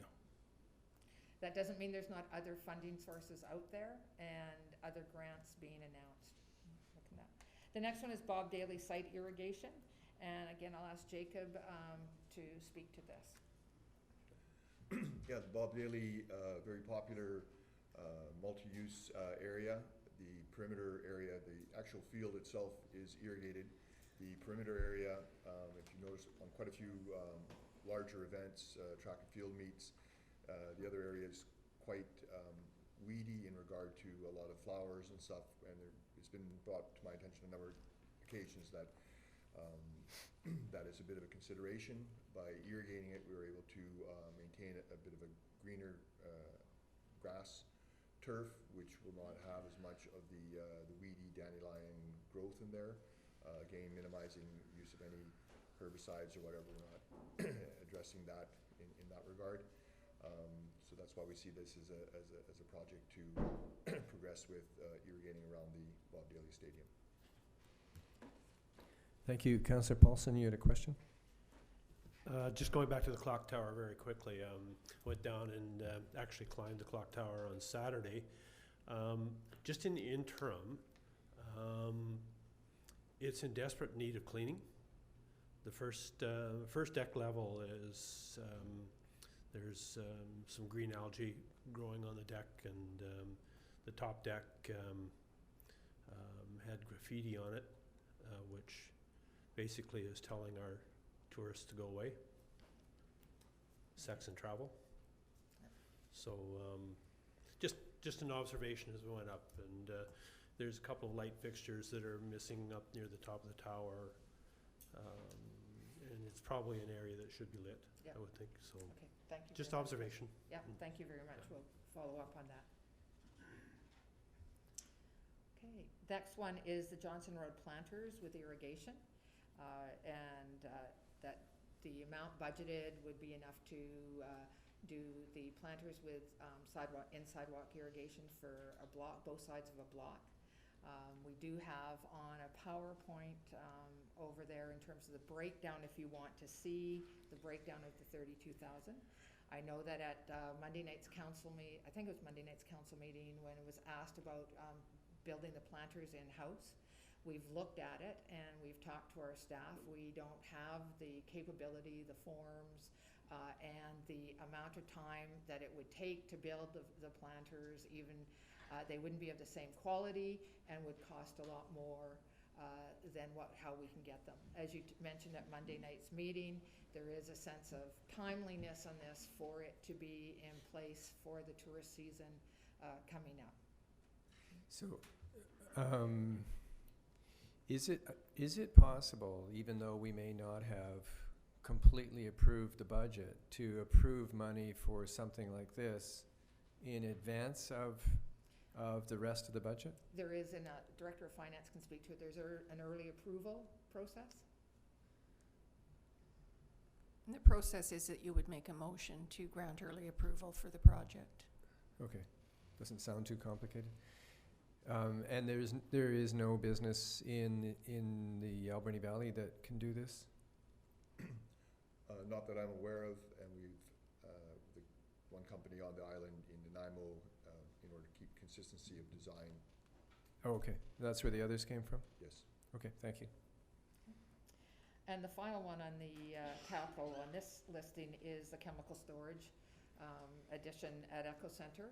And it's one that has some great concern for us regarding on a safety perspective and an efficiency that we're storing all kinds of chemicals in virtually a crawl space under Eco Center.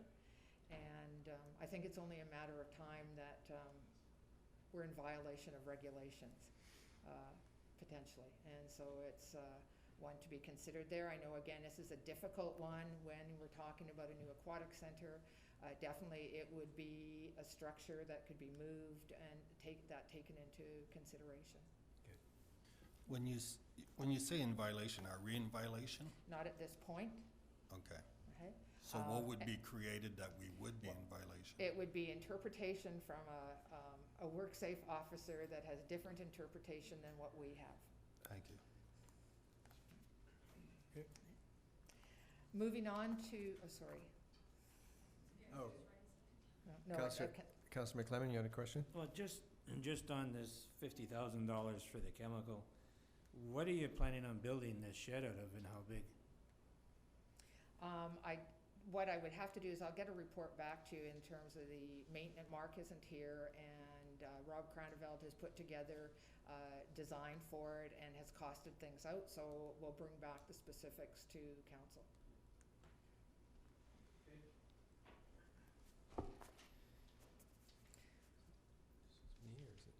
Okay. Is there a cold wind blowing across? There is a cold wind. It's just.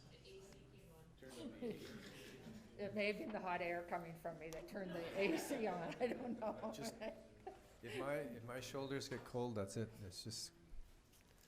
Okay, moving into, are you ready to go? Yeah, on to yeah, the next sorry, part? the distraction's over. Yeah, okay. So moving into the next area here, what are called non-capital projects. And these are projects that I presented in our operational budget. And we do believe that they are extremely important and necessary. These are the projects, and when you look at the percentages in some of our areas, brought the percentages up and bringing them out so that you have clarity in terms of making the decision of whether you want to proceed with those as well. The first one is flagpole. I'm going to be talking about 3 items affecting City Hall, and so that particular budget area for City Hall building. One is the flagpole replacement. The flagpoles, as they are now, are in violation. We're in violation of safety rules whenever we send an employee up to change the flags. If we didn't move the flagpoles, I would be suggesting that we get rid of the flagpoles. The only other alternative to moving them is if we put railings around the top of City Hall, and I think that would interfere with the aesthetic of the building. But we are putting our employees at risk when they change the flags. The next one is the lobby light replacement, and that's the lights coming into the entrance here, and that's an aesthetic in terms of improving the aesthetic at City Hall and improving the lighting in there, and that's $5,000.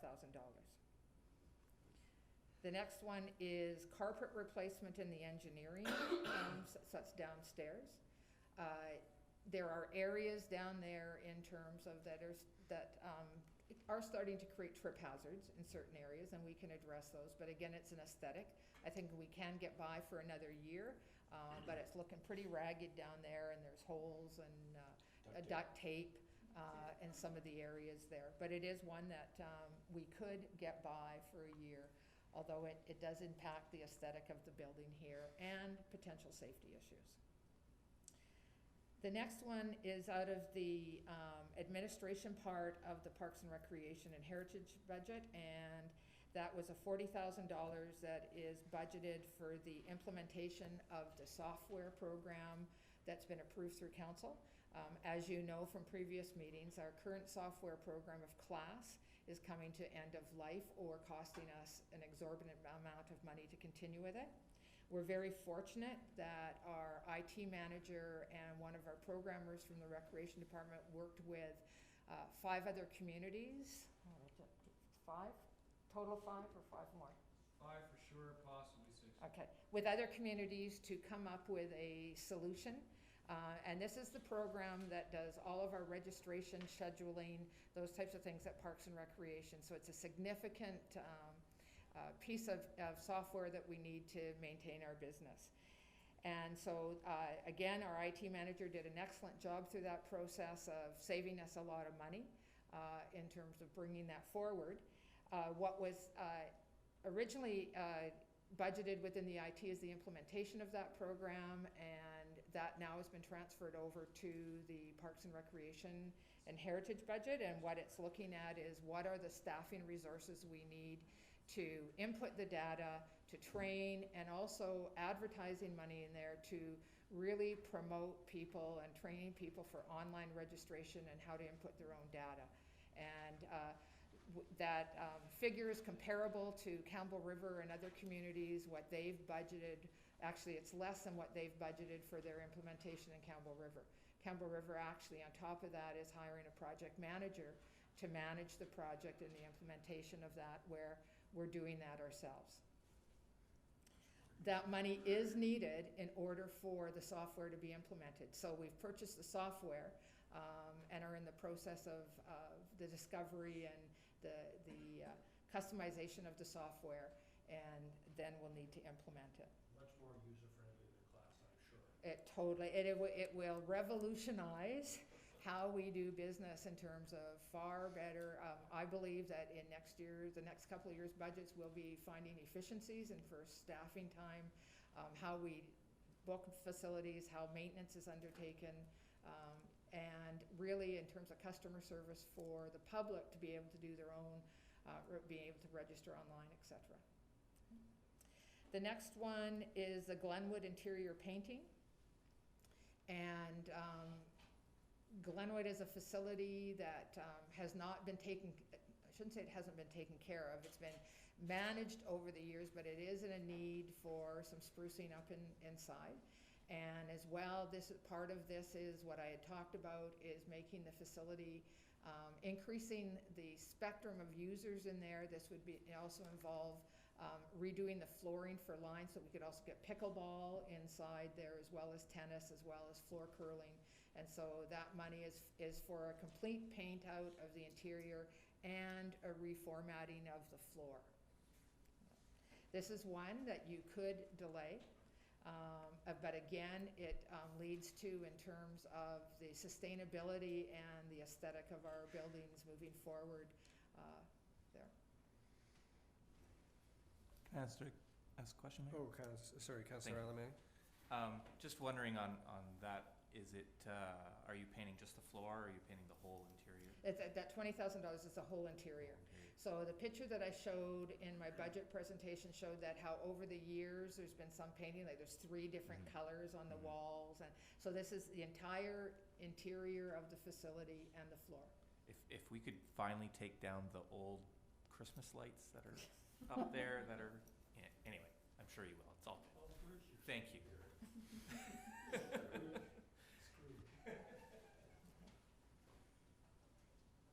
Okay. We're going to check his house to see if he's got his Christmas lights down. But it's good to know that he's going into Glenwood, so he recognizes the lights there.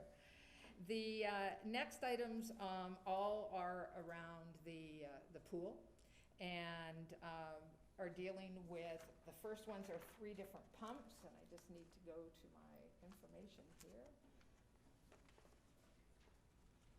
to talk about the specifics of those pumps. Each year it's shut down. The reason why that pool has been able to last as it has is because of the excellent job our staff does in maintaining it and the amount of work that's happened at shutdown. And each year at shutdown, the 3 pumps are reviewed and sent out and that. So the first one in terms of the Tots Pool filter pump is, it was sent away for inspection to replace seals and bearings. The company that inspected suggested that the motor of this pump is near the end of its life, and they suggest replacing it this year. To not replace it, I'll just let you know the consequences for your decision making. So this is the pump for the Tots Pool. If it was not replaced and we carried on, because one of these things is we never know if it's going to carry us through the year, another year, or those types of things. So it is a dilemma in decision making. If it was to fail, then it would mean shutting down the Tots Pool until we could find a replacement for it. And so that could depend, again, when you're trying to find things in an emergency type setting, it's not as usually economical and timely as you would like it in terms of a normal preventative maintenance shutdown. But that is one that, while it has an impact on the pool, it is limited. The Tots Pool would be the only area that would not be continuing to run if the pump was to fail. In terms of the next pump, the P1 pump is part of the energy recovery system. So what it does, it sends pool water to a unit on the roof where wasted heat is recovered and used to heat the pool water. This pump was installed in 2010, but all the lines in the inside of the pump housing are corroded. The lines were replaced during last shutdown, but not the pump. So this is an energy saving pump. It would not have an impact on the operation of the pool per se if it was not replaced. And again, it would be in a situation that if it was a failure, then we would need to come back and talk to you at that time. But there is not implications for the users of the pool. It is in terms of environmentally and in terms of recovering some of our costs through reusing that wasted heat. The next pump is the main pool recirculating pump. This pump recirculates all the main pool water through the filter, heat exchanger and UV filters. The pump and motor seem to be in decent shape, but the impeller needs replacing. And the recommendation is to replace the whole pump. This one has a significant impact on the pool. That if this pump fails, the pool is down, and our maintenance folks are expecting that it would probably be down for 6 to 8 weeks in terms of getting the pump and putting it in. One of the other considerations about replacing this pump is the area that it is in has now been deemed a confined space. So dealing with it a confined space during shutdown is a lot easier than dealing with it in an emergency situation in terms of finding the right people who can actually do the work in terms of replacing that.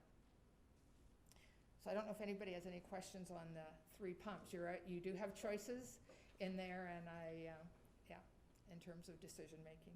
Okay.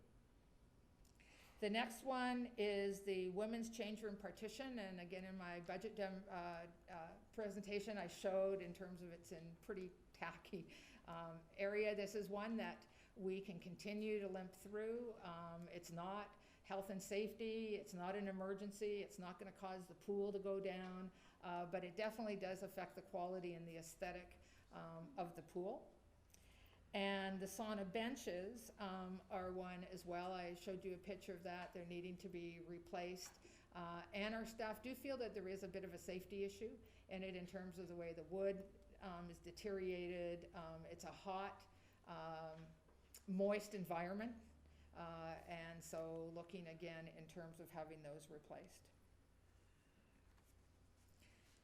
Carrying on in terms of in the multiplex programming area and in the leisure services programming area, there was a request there to take one of our recreation programmers who's a 0.8 full-time equivalent to having that become a full-time position with the .2 time focus towards sports tourism and off-ice time at the multiplex.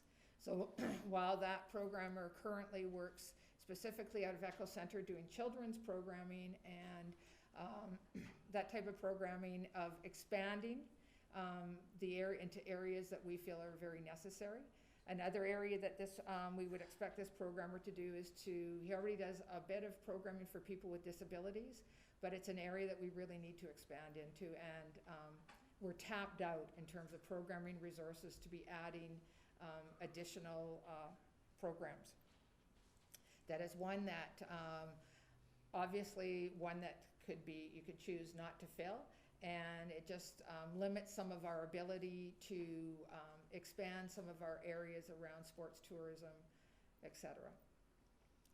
The next area was in the parks budget, and we had included in there $10,000 for design and landscaping services.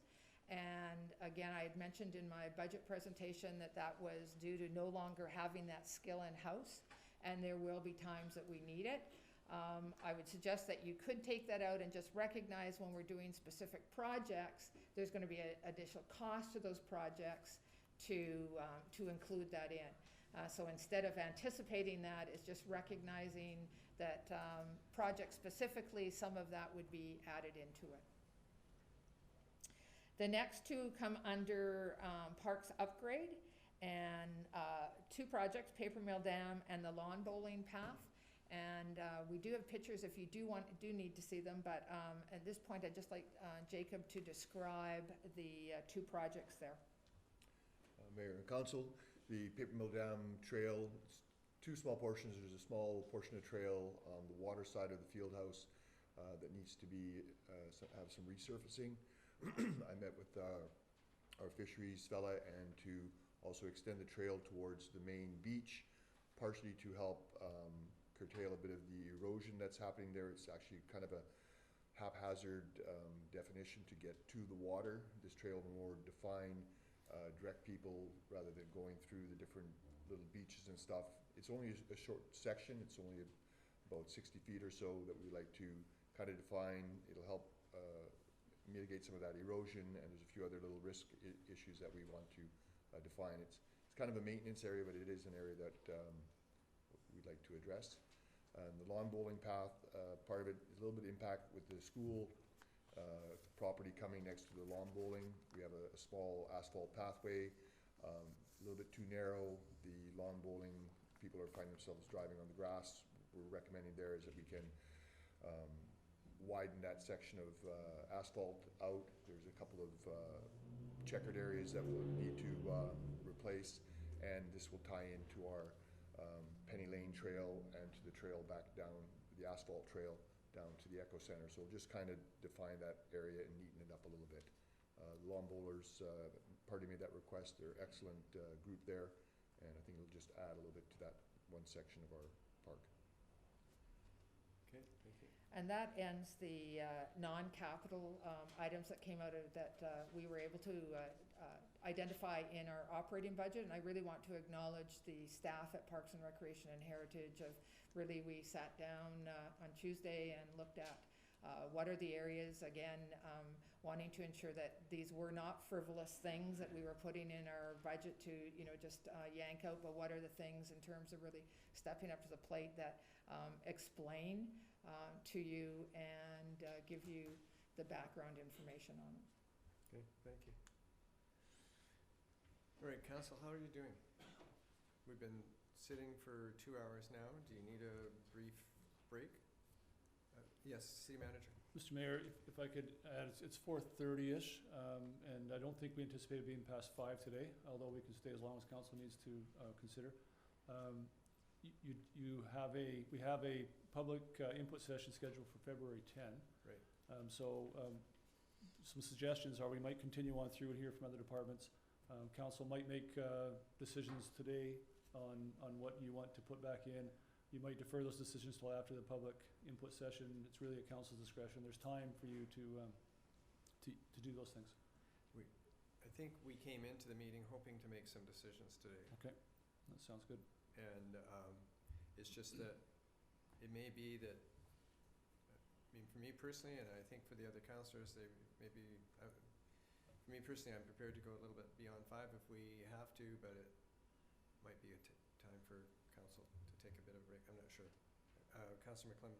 Yeah, Mr. Mayor, maybe we could hear from the RCMP and the planning and inspector sitting here politely for 2 hours, and he's only got a little bit of a report probably in the question we asked him. I'm not sure if there's anything else there, but maybe we could do that and possibly, who else is here? Planning, and then take a bit of a break and decide how we're feeling and how we're gonna get through it. Okay. Just a suggestion. No, I'm fine with that.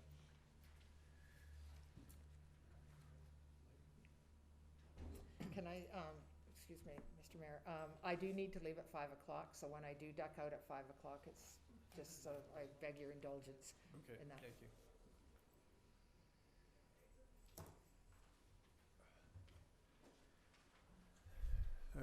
Go ahead, Inspector Richards. Oh, sorry.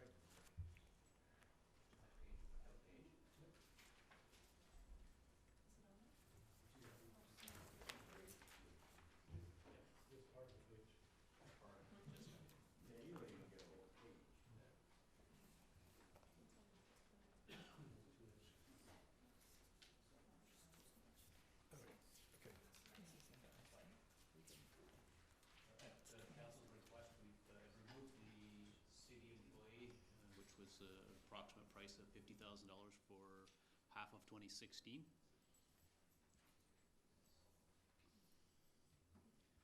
And that's something I think that we would review and address as time goes on as part of the AGLG report to review our city employee staffing structure. So that's something that could, I think, proceed through 2016.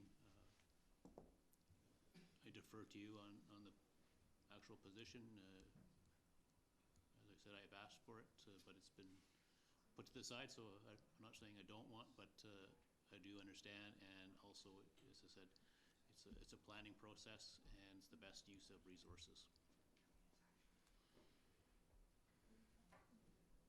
Okay, and then the other one was for the additional officer? That wasn't originally part of my overall budget, but it is part of the planning process looking forward long-term.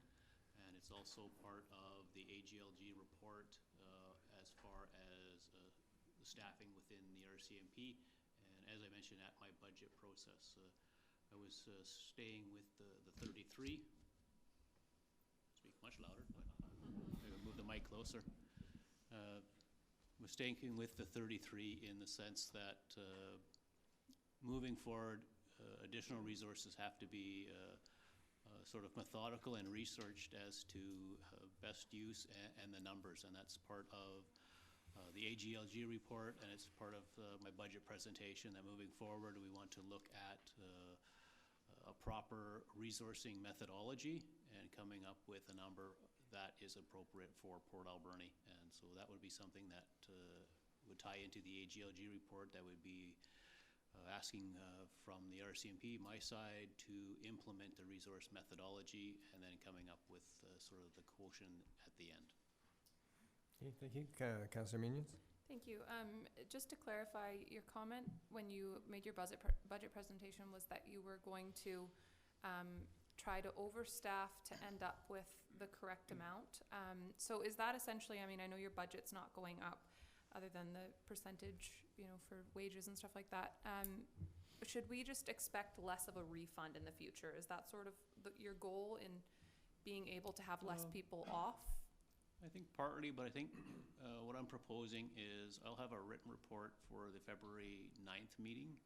I think that will perhaps shed some more light rather than me trying to explain, and think a written report provide a bit more reflection for everyone. So I'll have a report coming forward looking at that aspect, and with city manager and budget, so we'll have I think a better proposal for you than off a legal pad here. Sure, thank you. Thank you. So we covered off both of your items then? Yes, you have. All right.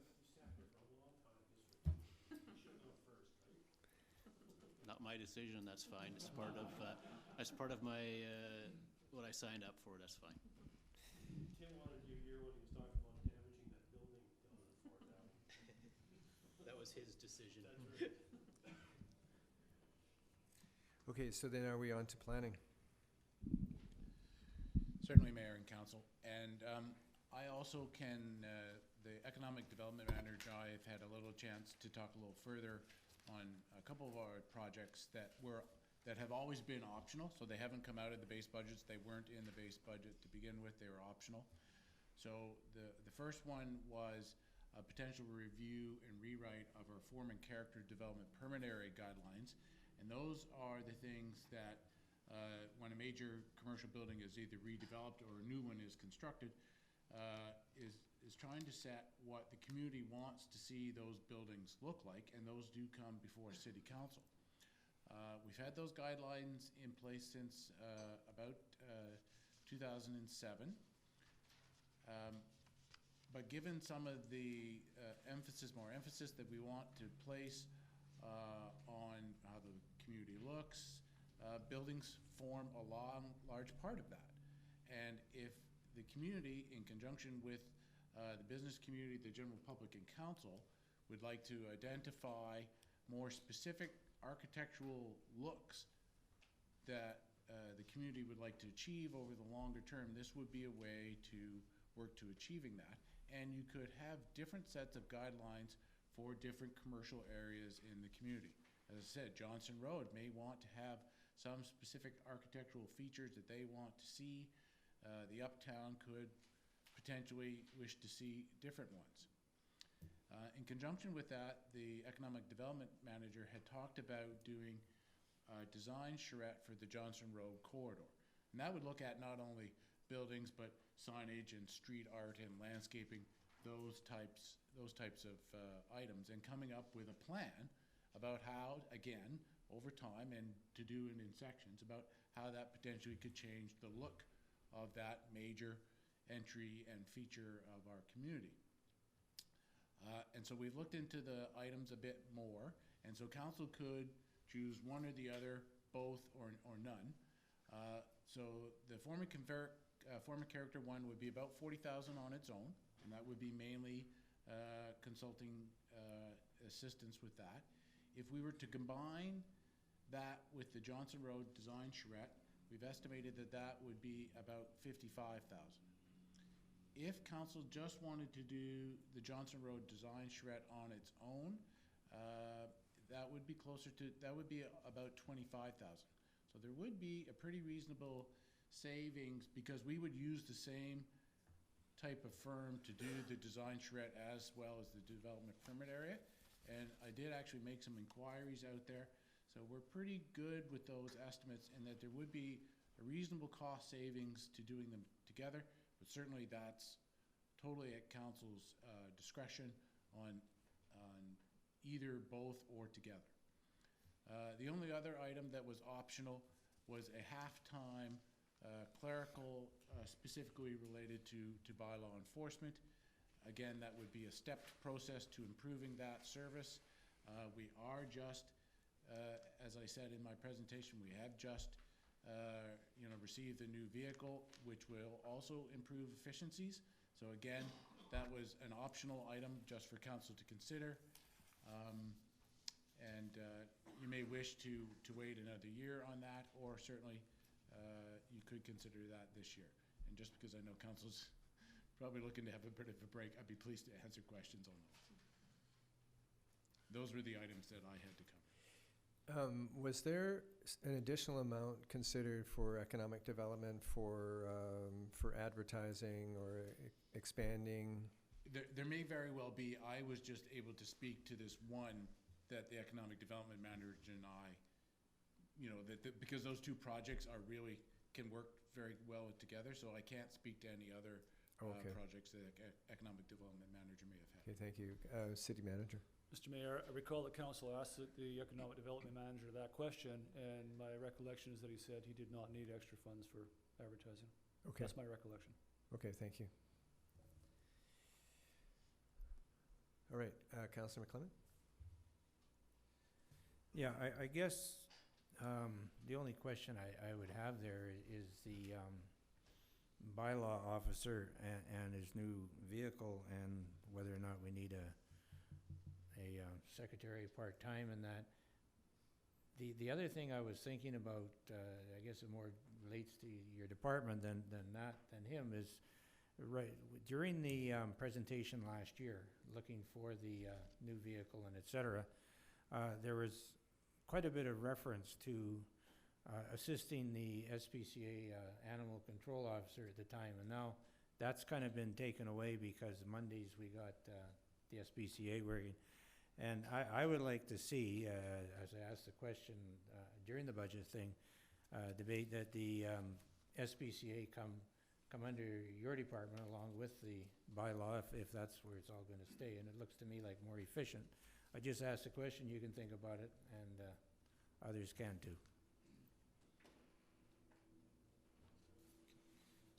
And council has taken a few steps over the last few years to improve our bylaw enforcement service.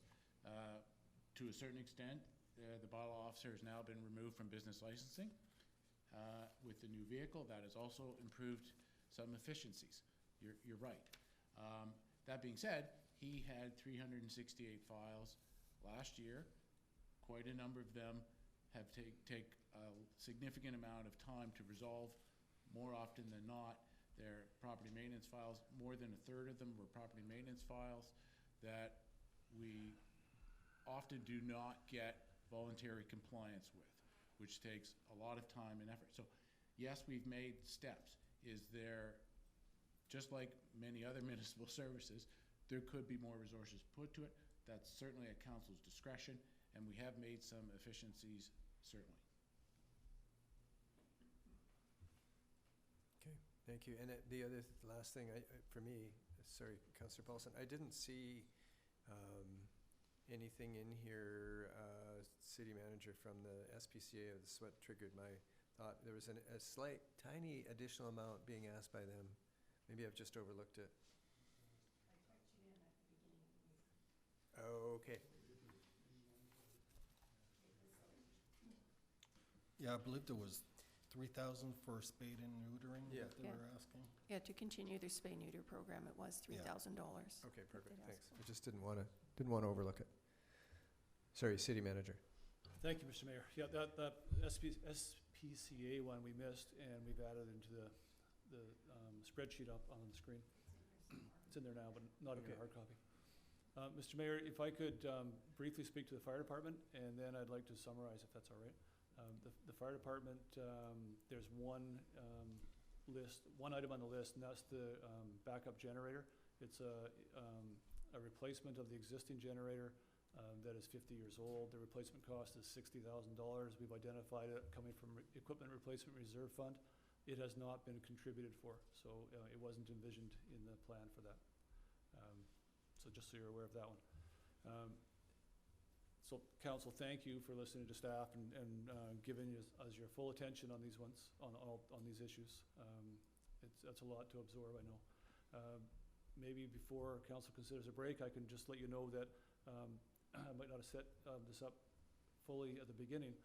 With this spreadsheet, Director Rothwell tells me that if we added $1 million, it would, just for some perspective, from general taxation, it would bring us up to about a 2% increase on residential taxes.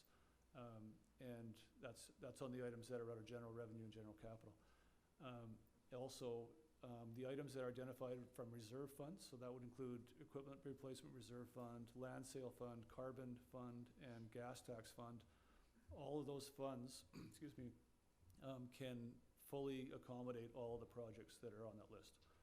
Obviously, they would pull them down in some cases, but all of those reserve fund items identified there fit within our reserve funds. And those would not impact taxation this year, although they clearly are government money. Is that clear? So you know where we stand? Okay. Yeah. Thank you.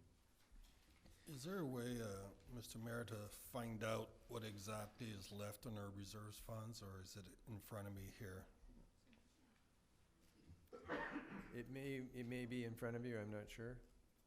Is it in the package here, Director? Give me a minute and I'll find it. Thank you. So council, why don't we just take a brief 5-minute break so that we can stretch our legs and what have you, and then while we're doing that, perhaps that reserve fund information can be found for you, Councillor Sauvé. I know I'm feeling the need to stretch my back a bit.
at least got something, right? It's not a complete blank.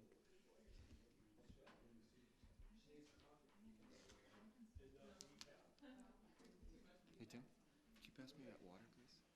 No, the black one. Thank you. Everybody, thank you for your...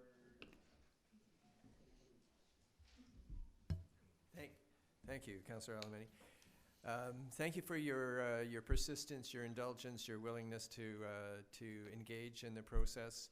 I think Council, not that I want to move on if you're not ready to move on, but we've sat through 2.5 hours of these things to get to the fun part. And I think we're at the fun part right now, which is where we get to put back in the things, where we get to put in the things that were taken out, or at least the ones that we consider to be really important. And Director of Finance has said that even adding back in up to $1 million increases the tax rate by 2.1%. So that's what would yield if we stuck in $1 million. That would translate into a 2.1% increase on taxes, right? And that's for the average single-family residential. Right. Okay, thank you. All right, so shall we start at the top? Are there other things that you want to address that we haven't addressed yet, Council? Having seen no other direction, Councillor Minions? Just one quick question. We voted to spend $300,000 on the boardwalk. Is that in the budget? So at the -6%, does that include the boardwalk, or do we need to add that in still?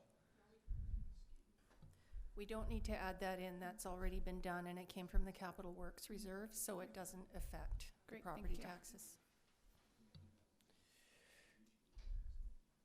Okay. Let's start at the top.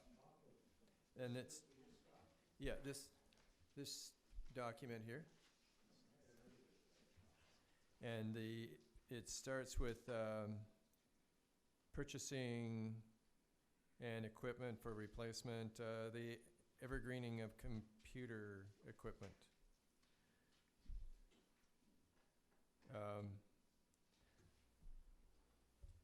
Mr. Mayor? Yes. If I could, that's my omission. The first two are under administration, and those are evergreen programs we contribute on a regular basis so that we can replace equipment. So the equipment that you see there, the server and the computer equipment, those have been contributed to regularly to IRF, and their expenditures that come out of that long-term planned. Okay, so we can just say yes, and it's not going to have any impact. Exactly. Yeah. All right. Okay, so if I'm correct, it's like the director said, only things from general operating and general capital is going to be affecting. Right. Councillor McClellan. Yeah, I agree that anything from these other funds isn't going to directly affect taxes. However, it's going to deplete the funds we may wish to go somewhere else. The first two here, I kind of doubt that they're completely paid into IRF, but we did vote to do that on IRF, and I don't personally have a problem putting them both back in and taking from IRF because they are now paying. And Okay. so if you need a motion, Mr. Mayor, I would move that one. I don't think we need motions on this. We can make a motion on it when we complete the entire thing. Just so long as we're all in agreement. Yeah. 'Cause it's going to be some things that Councilor Minions is going to tell me I can't have and things, you know. And remember, the city manager said if we wanted to, we could almost do an omnibus thing. So, for example, if we wanted to say if it doesn't impact on taxes, we'll just put it back in. But again, that's will of council. I'm not directing you at all. Councillor Alberni? Just along those lines, I would actually suggest that we do 1, 2, 3, and 4 in that list, as those seem to be things that we're already expecting to take out of the IRF. It was only really the backup fire that I think maybe we need to make a decision on. But the 1, 2, 3, 4, I'd be happy to. Would that be 1, 2, 3, 4, and Or 5? sorry, 1, 2, 4, 5, sorry. 1, So 2, 4, the, 5, but not the emergency backup power? Yeah, just to leave that out as another decision, but do those 4 all at once. Okay, Councillor Minions? Thank you. I don't love the idea of taking stuff out of IRF that we haven't contributed for, so that's $60,000. Replace chassis. I'm not completely clear still on how that came about, if we've already replaced it and then didn't contribute to IRF for it. So if it is a necessary vehicle part, should we repay it over the next few years so that we're not depleting the fund? I'm just worried about constantly. I mean, there are a number of things in here that are suggested to be taken out of IRF and we haven't contributed for them. So just wondering, I mean, I don't know, it sounds like it was an extra vehicle and maybe it is necessary, but not saved for in IRF. Okay, so my suggestion is why don't we do 1 and 2, because that seems to be a safe one. Those seem to be 2 safe ones. Let's cover those off out of IRF. We're good with that? Everybody? Councillor, yeah, Director of Finance. I just had a comment. Can we go by the name of the project under capital or under that column name rather than 1, 2, 3? Because I've got different line numbers here. Okay, so you don't mind. then we're working even blinder than you are. So the evergreening of computer equipment for $60,000 and the schedule 4-year cycle server equipment for $170,000. Are we okay with that one, replacing those? Yes and yes? Yep. And then since we're going down the list and I'm a lineal thinker, replacing the fire hall generator for $60,000. Councillor Minions, talk to us about that. Well, I think we should replace it personally, but I think, again, if we're going to take money out of IRF that hasn't been contributed, we should be paying it back over a reasonable amount of years and contributing for it as well. So, you know, if we say maybe we pay things back over 5 years, but we also make IRF contributions for them.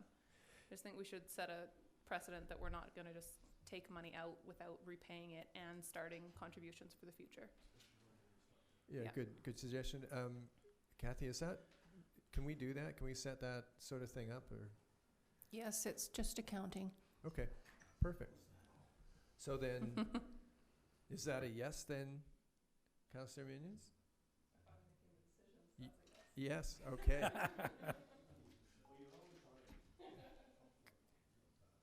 Sorry? Okay, it's easier? Okay, so let's just go to the top 2 just to make sure we're all clear. In terms of the 60,000, 170,000 for the evergreening of the computer and the 4-year cycle, everybody in favor of that? Yes, we're clear. Okay, then let's look at the next one, the replacing the fire hall generator for 60,000 out of IRF. Are we in favor of that? Yes, everybody? Okay. Okay, can I just ask a question on that one, please, Mr. Mayor? Yes, Councillor McClellan. I realize it's not a lot of money, and I'm in favor of replacing it because it's probably well needed. But if we're going to pay double back into IRF, that's still coming out of taxes, as long as we understand that. And I don't have a problem doing that for the first couple of years to at least get a bit of a kickstart, and until we can see that the IRF fund is once again viable. Okay, thank you. I think there was a proposal to put an additional 3% into IRF. Right. Right, okay, thank you. Replacing the Ford 150 van for 31,000 out of IRF.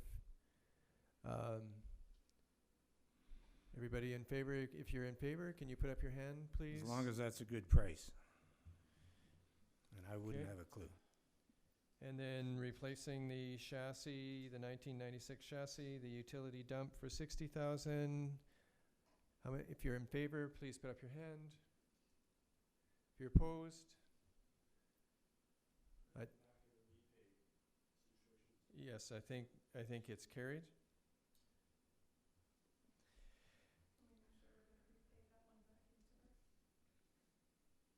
I'm sure, yes, we'll be repaying that back into IRF. It's an accounting procedure. Okay. Now, engineering, roads, the 90,000 for the, we still haven't moved it yet. Okay, so $90,000 for the rehab and water pipe, Angus 5th to 7th Avenue. Somebody want to comment on that? Councillor McClellan, are you moving to do that? Yeah, I'd just like to know, I had this all worked out on that other sheet of paper, but anyway, is this just, PTP is just water pipe? It's pavement and water. Pavement and water, okay, so you're paving it and you're doing the water from Angus, 5th Avenue to 7th Avenue, a whole 200 meters. Yes. 90,000. If you got the thing open, it is only 100,000 to go the next 200 meters? No, I think what we're proposing is the, You're not the listening. most feasible approach. He's not listening, is he? He was. That's okay. So, Councillor McClellan, are you, Yeah, I'll move that one in. I just not sure it's long enough is what I was trying to hint, but anyway. okay. So, all those in favor of moving paying for the 90,000 for that one? Carried? And then the 7th Avenue, Argyle Street to Angus Street, the rehab, water and storm, 175,000. Councillor Washington, you okay with that? Yes, sir. Councillor Alamani, you have a question? No, All those in favor of it? Okay. Can I just ask one other question about these that I Yes. haven't asked yet? All these that are down here for general capital, do any of them qualify for any of those other funds, whether or not we have them? See, Carbon tax, gas tax, blink tax?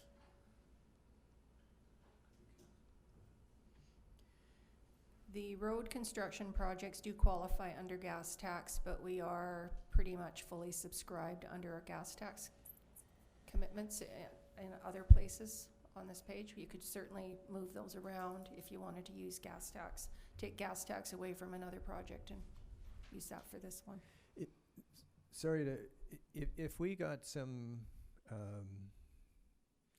the criteria established from the federal government for the federal infrastructure incentives that they're going to be doing, would any of these qualify? Or I guess it would wait until it would be determined or dependent upon what their criteria was, right? Are you referring to something other than the regular capital or the community works gas tax funding? Yeah, it's the promises that we're getting from out of the new federal government that they want to encourage infrastructure spending. Would this fall under that, or I guess, like I say, I guess we don't know until we get those. Well, Yeah. the rules came out yesterday, Mr. Mayor, so Oh, they should be online. They came out about 1 o'clock yesterday afternoon. okay, I wasn't aware of that.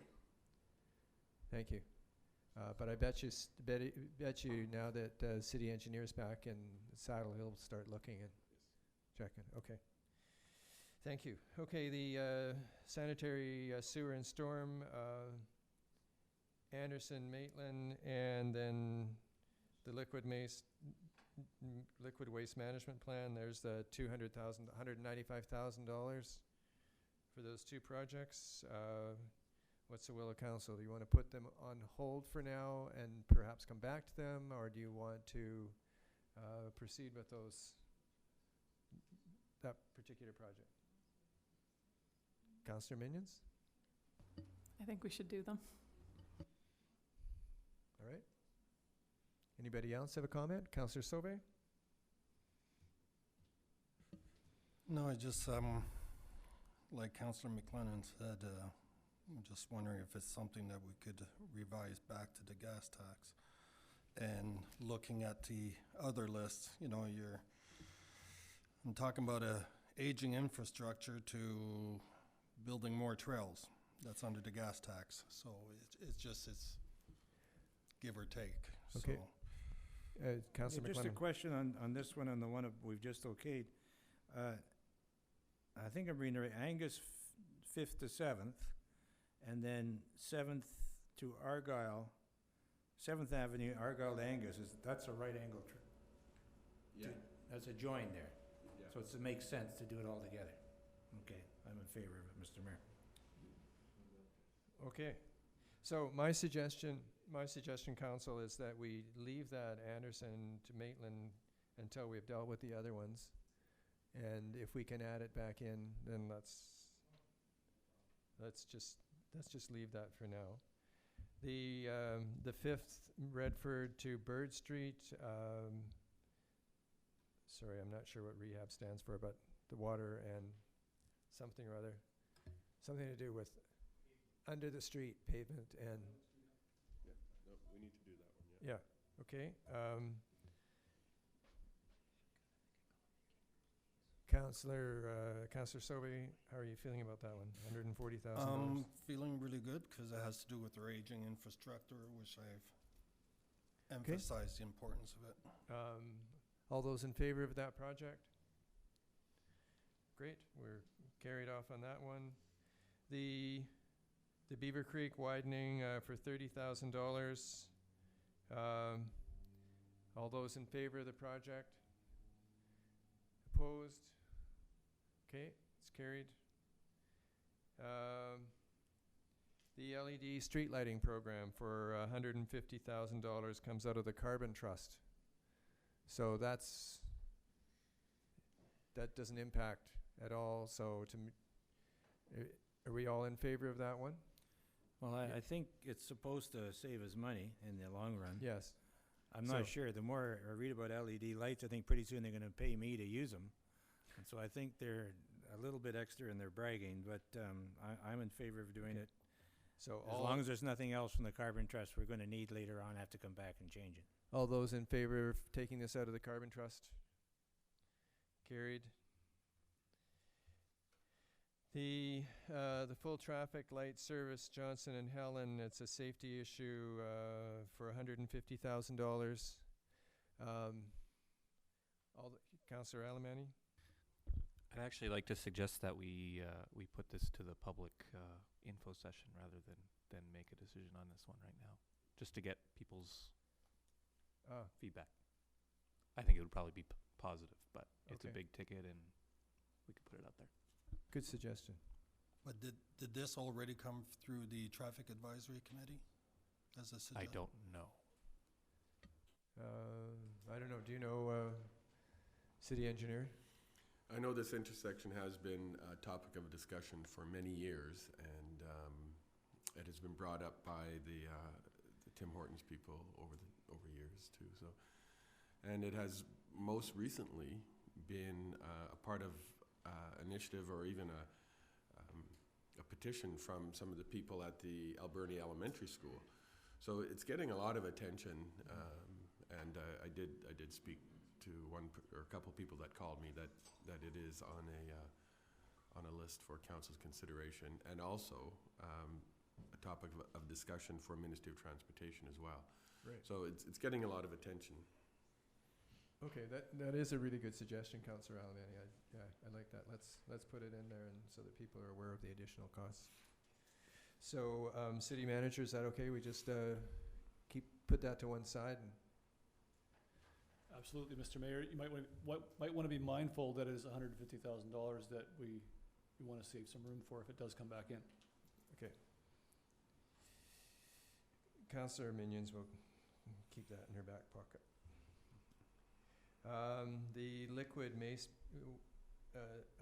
waste management, plan separating storm and sanitary main replacements. Sorry, city engineer, that's, is there a specific place where that's going, or is that just a general $100,000 so that you have it to take advantage of whenever the opportunity comes up? Those are small capital storm main replacements, so those are projects that haven't been particularly identified, but those are, like I said, the 15 meters, the 25 meters little storm projects that are identified throughout the year. So Okay. it would be a good one to carry through, and it's basically a storm project, but it is general capital.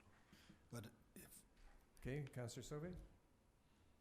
if you were setting a priority when it comes to the aging pipes for the water and so Yeah. forth, and this, what would be a top priority for you?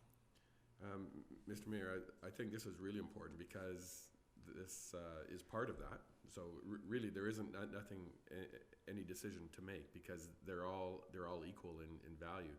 What's unique about this particular small capital main replacement project is that they come up during the year. We have identified a couple of them, and I don't have those particular details on it, but it is an account that we use effectively throughout the year. So. Okay, Councillor Alberni?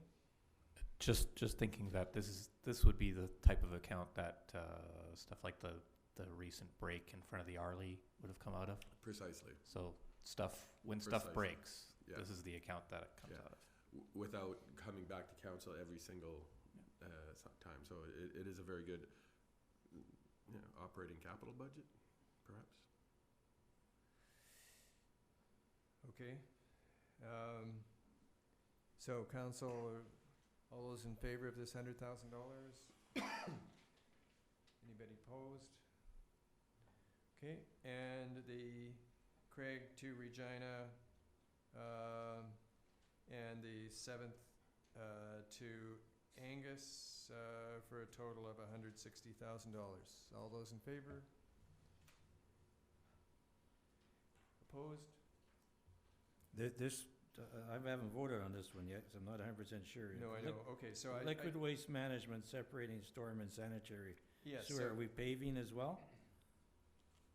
city engineer, does that involve repaving?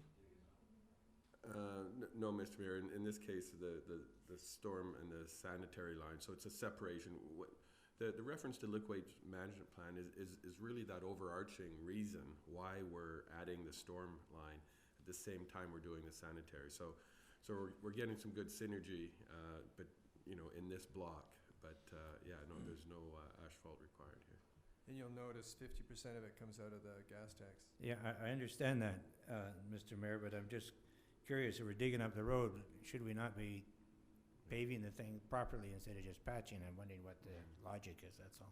Yeah, no, our assessment is that we'd be fine with the patch here. We're fine with patch, okay. Because it's not that good now. And also, Mr. Mayor, on a point, I've just had an email telling me that we're awful quiet in here and aren't putting their mics on, or that it's down too low. Okay, thank you. So let's just do that one first. The Craig to Regina, for $90,000. All those in favor of that item? Opposed? Carried. And the last one in that category, the liquid waste management plan separating storm and sanitary sewer, 7th and Argyle to Angus. All those in favor of the $70,000? Anybody opposed? Carried. Okay, then we're still leaving aside the Anderson to Maitland project. We go back up to the second page. The City Hall generator, emergency backup power, $50,000. Coming out of ERF. Any questions, clarifications needing council? Just, Mr. Mayor, have you ever heard back from any of the people you were talking to about a solar generator? city manager is actually searching out some of that, or through the city manager, we're searching out some of those specifics. And I don't know that he's had the opportunity yet to get that information for us. But I suspect that your suggestion of ganging together the cost for the 3 generators, if we're successful in doing that, would end up saving us enough money to get that electric solar, the solar powered battery. But in truth, in fairness, we just need a bit more time to get that information. So, council, all those in favor of the $50,000 out of ERF for the emergency backup for City Hall? And this would be double paid in because it wasn't in there to start with. That's correct. Okay. And the removing of the bottle depot, $50,000 coming out of land sale reserve. All those in favor? Opposed? Oh, great. Let's talk about this a little bit, because there's 3 opposed to 4 in favor. Councillor Washington, what are you thinking? Well, I'm just thinking we should look at some kind of, there's gotta be some reclaiming, recycling person out there that's gonna come in and take the cladding off the roof and recycle it as part of the fee of taking it down, rather than just taking everything and taking it out to the dump. I'm sure if we spent just a little bit of time on it before we hastily throw 50,000 away, I think we can save ourselves some money if we just stop and think about it for a minute. Okay. City planner? Mr. Mayor, I certainly don't have the detailed information on it, but I do know, the Director of Community Services did indicate that there had been an assessment on it, that there's lead paint in there. It may be that it might be more appropriate for staff to bring a bit of a more detailed information to council on this prior to you making a decision. It is scheduled to come from land sale reserve, so it's not directly taxable, but you may still, I think we need to make a decision on it. But given that there seems to be some indication that it may not be a standard demolition, I think it'd be most appropriate for us to try and bring some more information back to you prior to you making a decision. Okay. Councillor McClement? Yeah, also, we did hear from city manager, this is all part of that exercise on June, whatever date, I think 7th or 8th or whatever. Yeah. And so it's got to come down after that because they're going to damage it. So we have time to figure it out, but I'm still like the idea of if we don't have anyone wanting to, that there's quite a few companies in town, they're quite capable of a couple of wumps in a bucket and picking it up and putting it on a truck and it's gone. They may even do it just for the advertising and for sponsoring the program. Just a thought. Okay. I'm happy with putting it aside. I just don't want to get to the situation of the middle of June and then we're faced with this and somehow having to find the money to get rid of it. So that's my only concern. So let's just leave that aside for now and perhaps we'll come back to it. And I would say, Mr. Mayor, we'll ensure that we get that information to council, long before June. Okay, thank you. The field of honor, the cross mounts on the concrete, 14,600.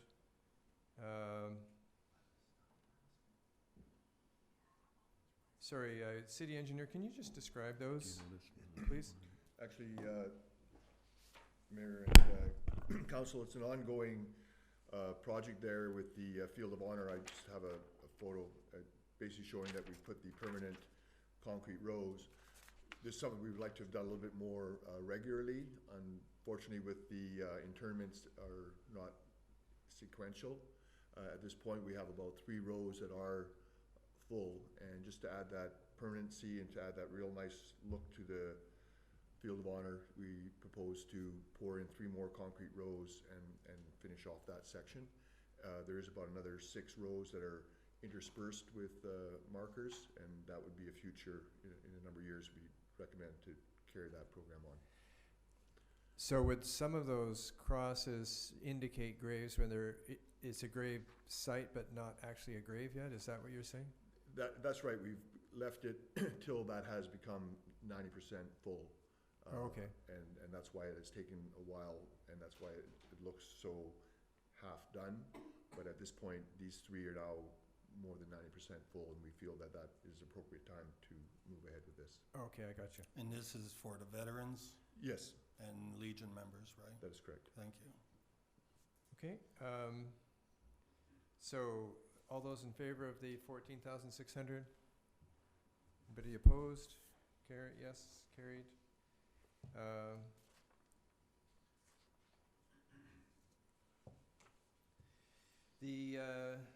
The welcome signs, what it is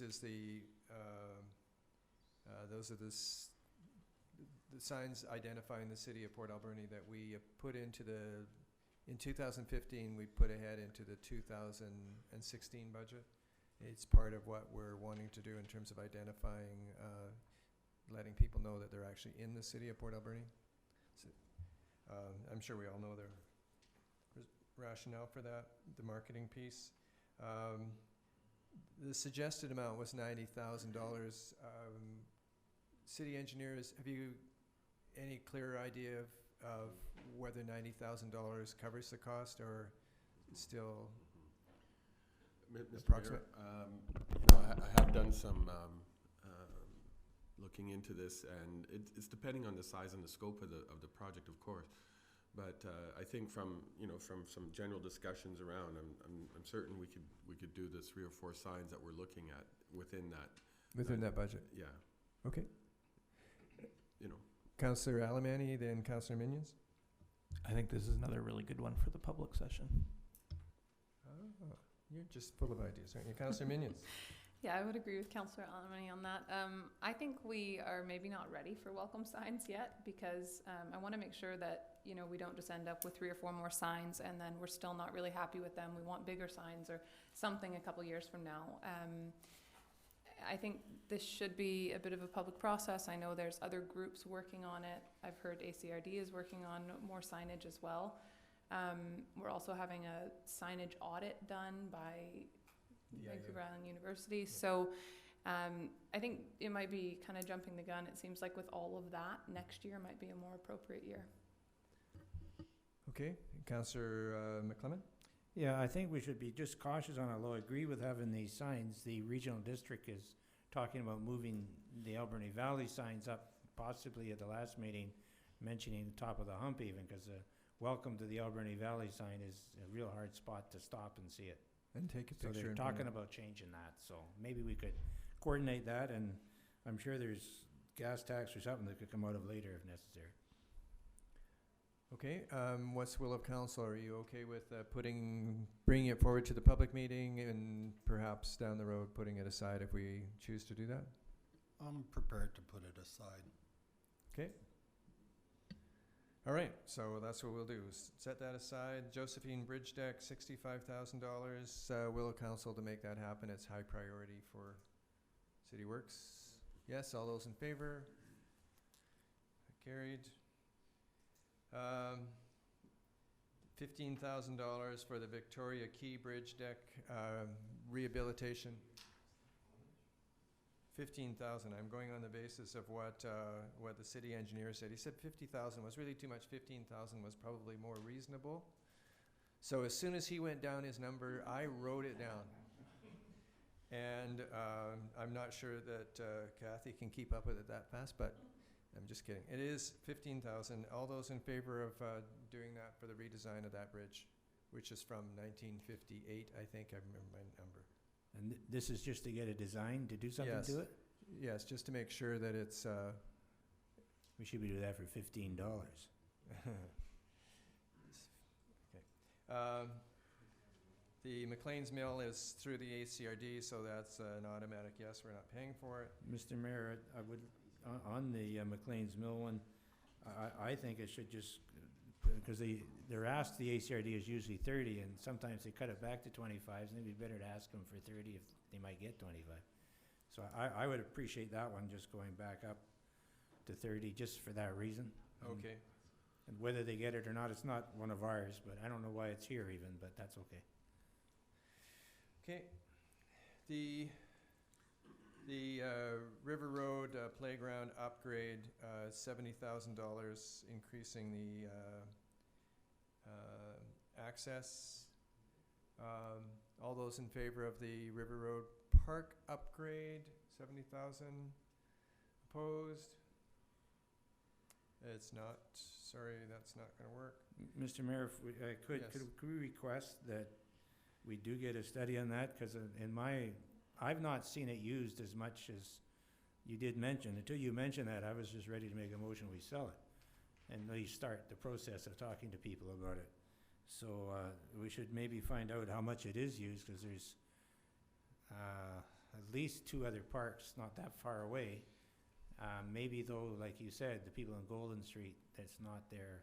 Right. Not really easy for them to get to, so I would like to know a bit more about it, because like, Councillor Minion says, there's other places with like parks, and the Park Reserve Fund, not your subdivision though.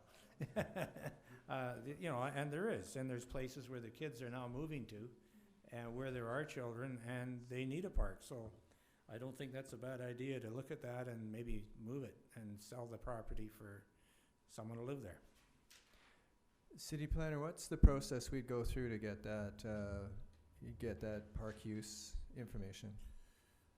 I think the Director of Community Services said that she could provide that information. We've made a note of that, and we would provide that information to council at a future regular council meeting would be my expectation. I mean, this isn't the final decision anyway, it's just an indicator. Okay.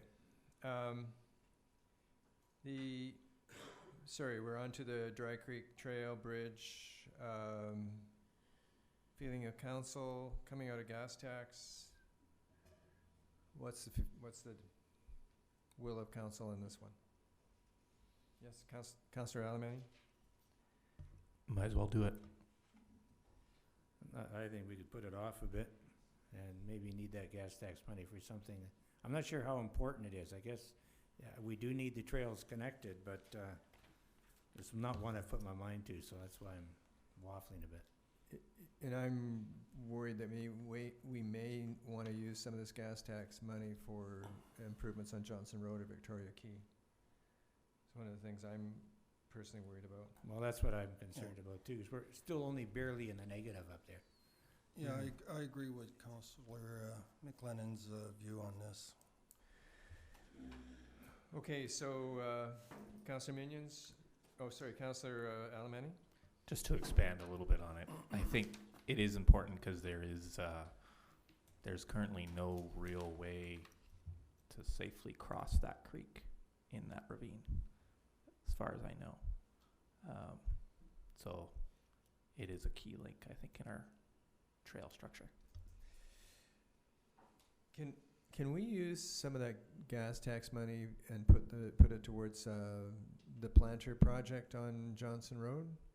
Is that a permissible expense? Not really. They're looking more for where you're reducing your carbon footprint or you're extending the capital infrastructure and promoting active transportation like trails and playgrounds but they do add roads and things like that. There's quite a list, but planters wouldn't cut it with the gas tax people. What about the street light at Johnson and Helen? I'd have to check on that one. I'm not sure. Okay. Well, Mr. Mayor, could maybe just hold this one aside and not erasing it, see what comes up after the public hearing, and we got to have several more meetings yet. That's another one for the public session, I bet you, Councillor Alberni. Sure, let's do that. I do the same for the next one then too. Okay. That's the next one is the Scott Kenny Trail Bridge capping, $100,000. Put that into the public meeting as well. Yeah, that works. And then We have the Aquatic Center diving boards, 15,750. And I believe we were told that if we were wanted to take the chance, we could delay this for one more year. That's right, Mr. Mayor. Just the starting blocks? No, she mentioned both. Yeah, I That thought it she had could be said, because I delayed, wrote it down when she said it. for a year, but asking her personally about a safety issue. Is it safety right now? Shut it down, and no, it's still being used. So it's something that it might pop out on us during the year, and so be it. I'm willing to Willing pass to it. delay it? Yeah. Okay. I'd like to put the diving boards through to the public hearing. I definitely want to wait on the other things. I'm gonna catch up, give Councillor Almany a few things to do. So, Councillor McClement, can you just be clear in terms of what you're saying? Oh, just the diving board, I think we should keep an eye on it, maybe go to the public hearing with that one. Yeah. She did mention, or Teresa, the Director of Parks and Rec, mentioned that the pivot, or I'm not sure if I got the right name, but my picture was where the Fulcrum hit there, is not good, and I think we don't need to have any accidents there, and if it's gotta come out, then the kids can't jump off the diving board, so. And what do you, okay, and do you have a comment on the starting blocks? Wait another year. Okay.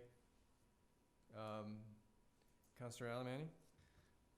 I'm going to speak against having it go to the public meeting just because it's such a small amount of money. And if it's safety for the diving boards, then I think we should just do it.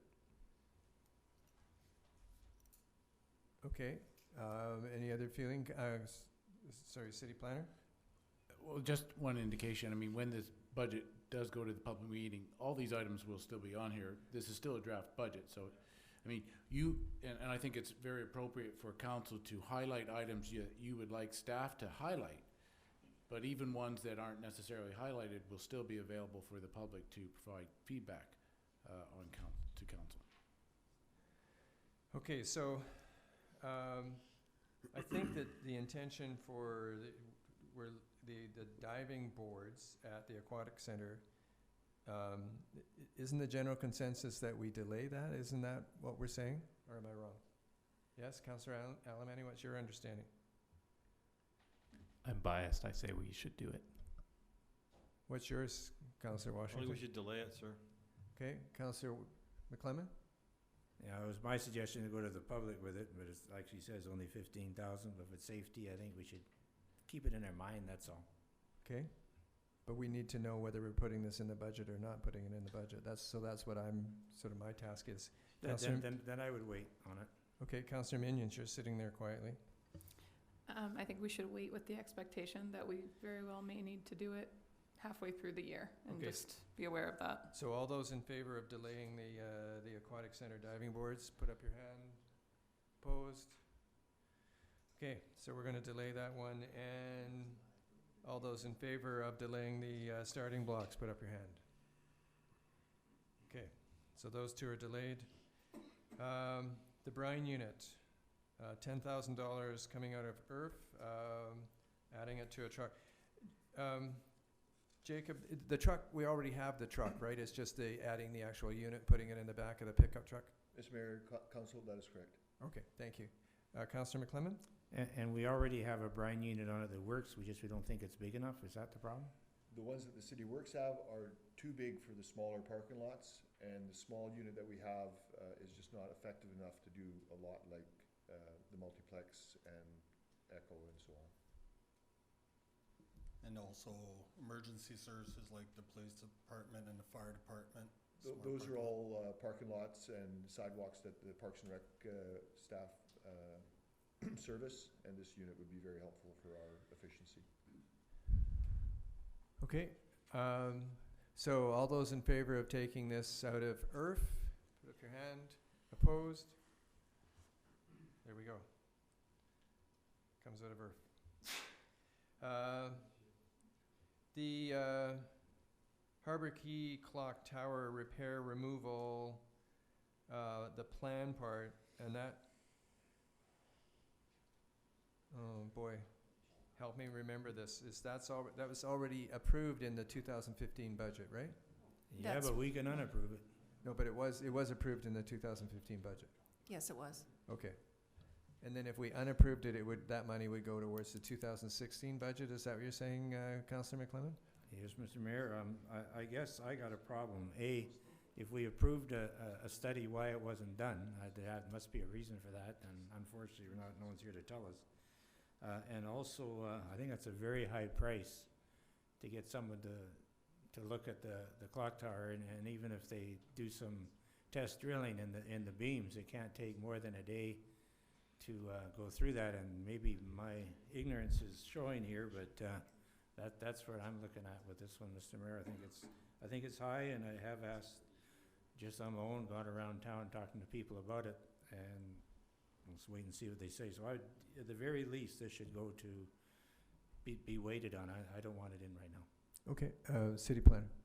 Mr. Mayor, if my memory serves me, the city manager and the community director of service said that a report is coming to council on this that will provide this. So I think it would be fair enough for you to delay until that report comes to you. And I do believe it's hoping to come to you at the February 9th meeting.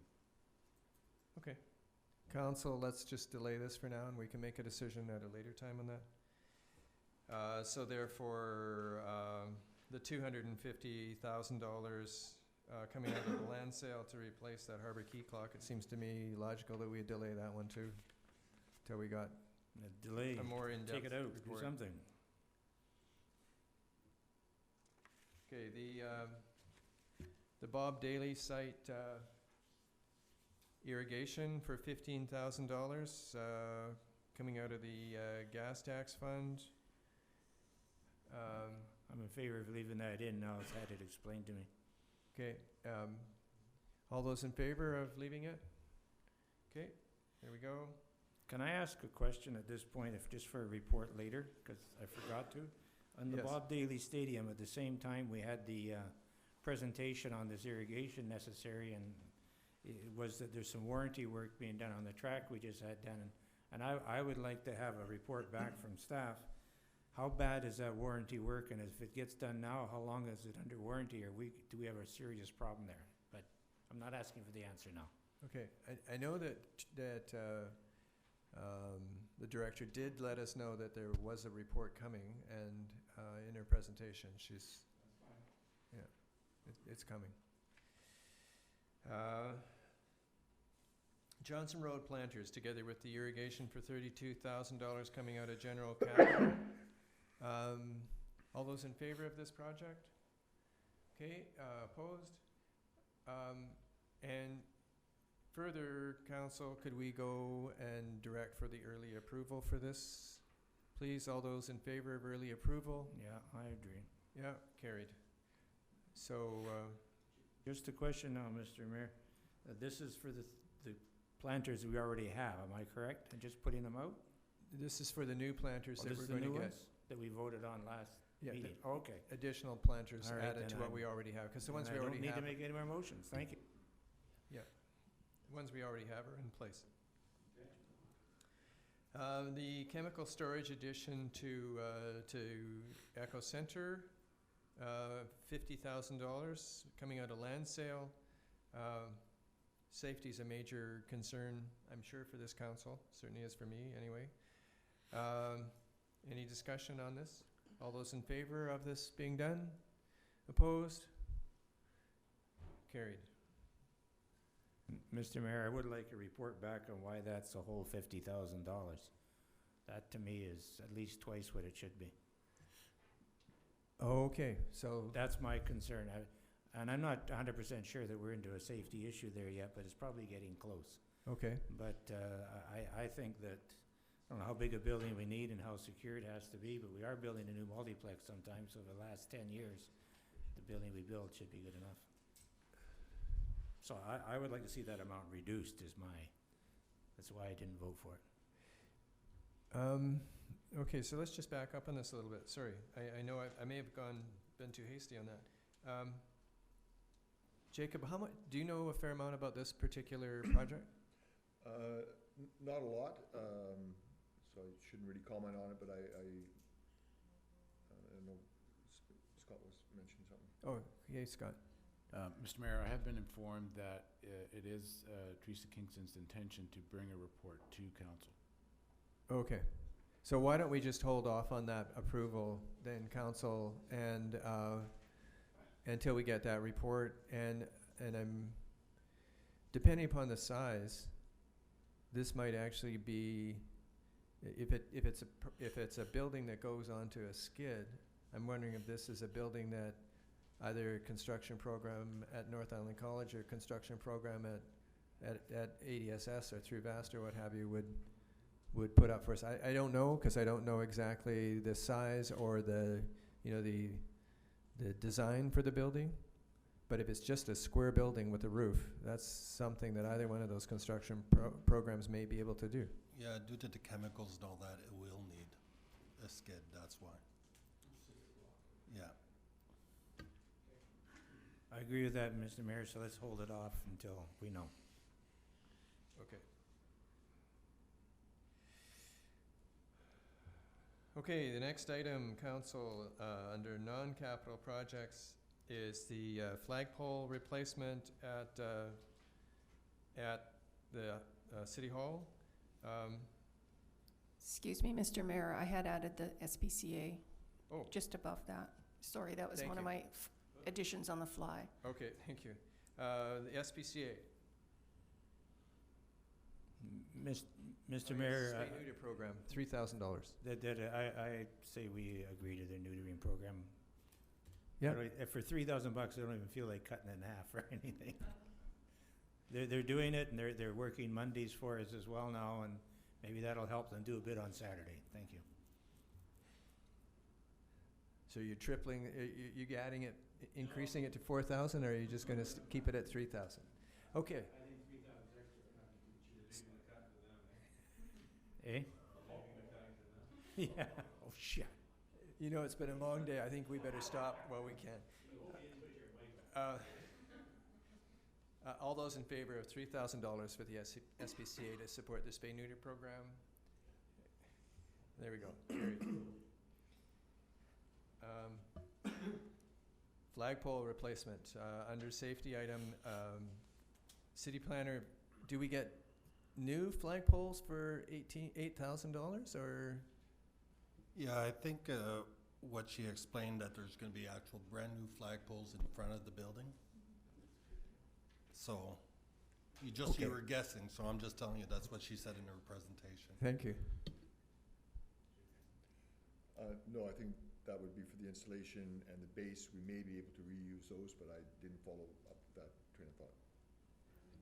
Okay, that's not what Teresa said. Pretty much she said something about flagpoles in front of the building. Okay, city planner, you've got the mic. I don't know the details, but my understanding would be is that there would be a new flagpole or poles as part of this project. Okay, if you were getting flagpoles, the quality of the flagpoles that are at ADSS, you might not get 3 of them for $8,000 installed, or even just the flagpole. I know there has been some discussion about, similar to what's down at Harbor Key, you have one mast with 3, the ability to have tri-flag, 3 flags on top. So there's some options that we could consider. Okay. Do we get to hold whoever made this proposal to $8,000 if it comes in at 24? Okay, all those in favor of new flagpoles at ADSS, at the City Hall for at the City Hall for $8,000. Carried. Sorry. It's only 5:45. And again, for the City Hall, we have a lobby light replacement.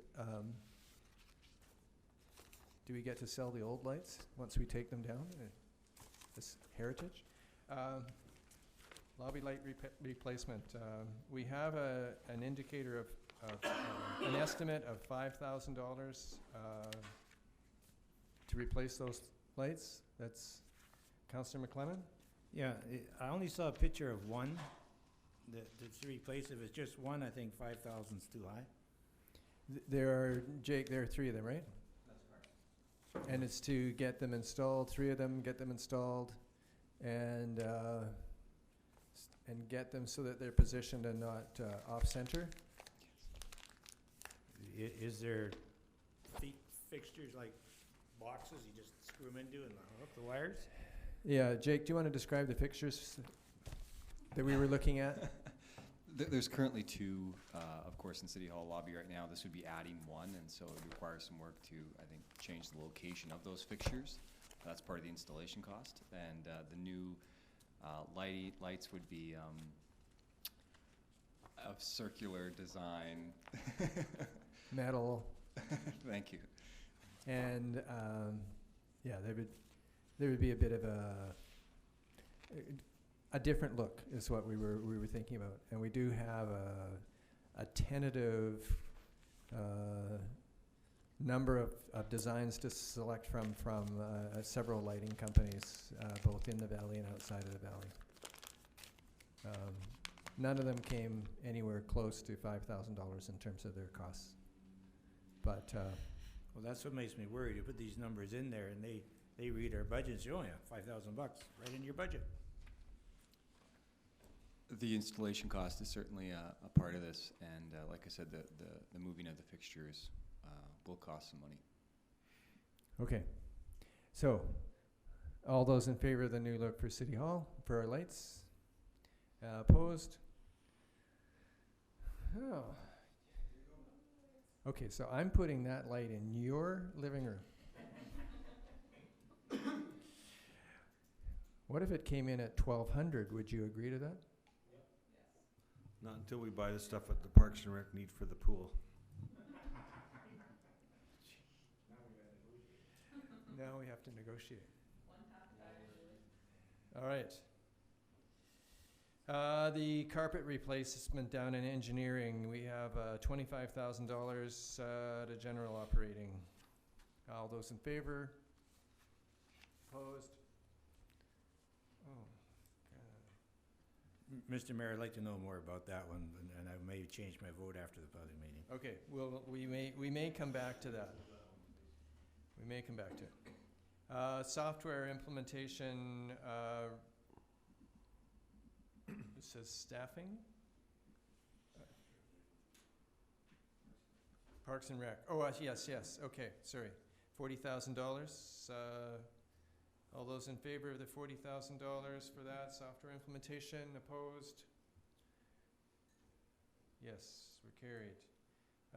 Glenwood interior painting for $20,000. All those in favor of that? Yes, opposed? I'd have a question first. Yes.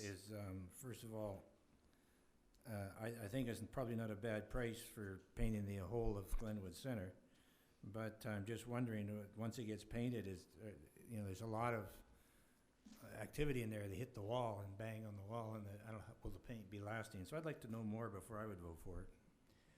Okay. The steam cleaner for Parks and Rec, $5,000 for the new steam cleaner. Those in favor of it? Carried. The Tots Pool filter pump for $1,400. All those in favor of $1,400? Yes, carried. And the P1 pump, part of an energy recovery system, was indicated that we could delay that if we wanted to. So I'll go with that one first. Those in favor of delaying that one at this point, all those in favor and opposed?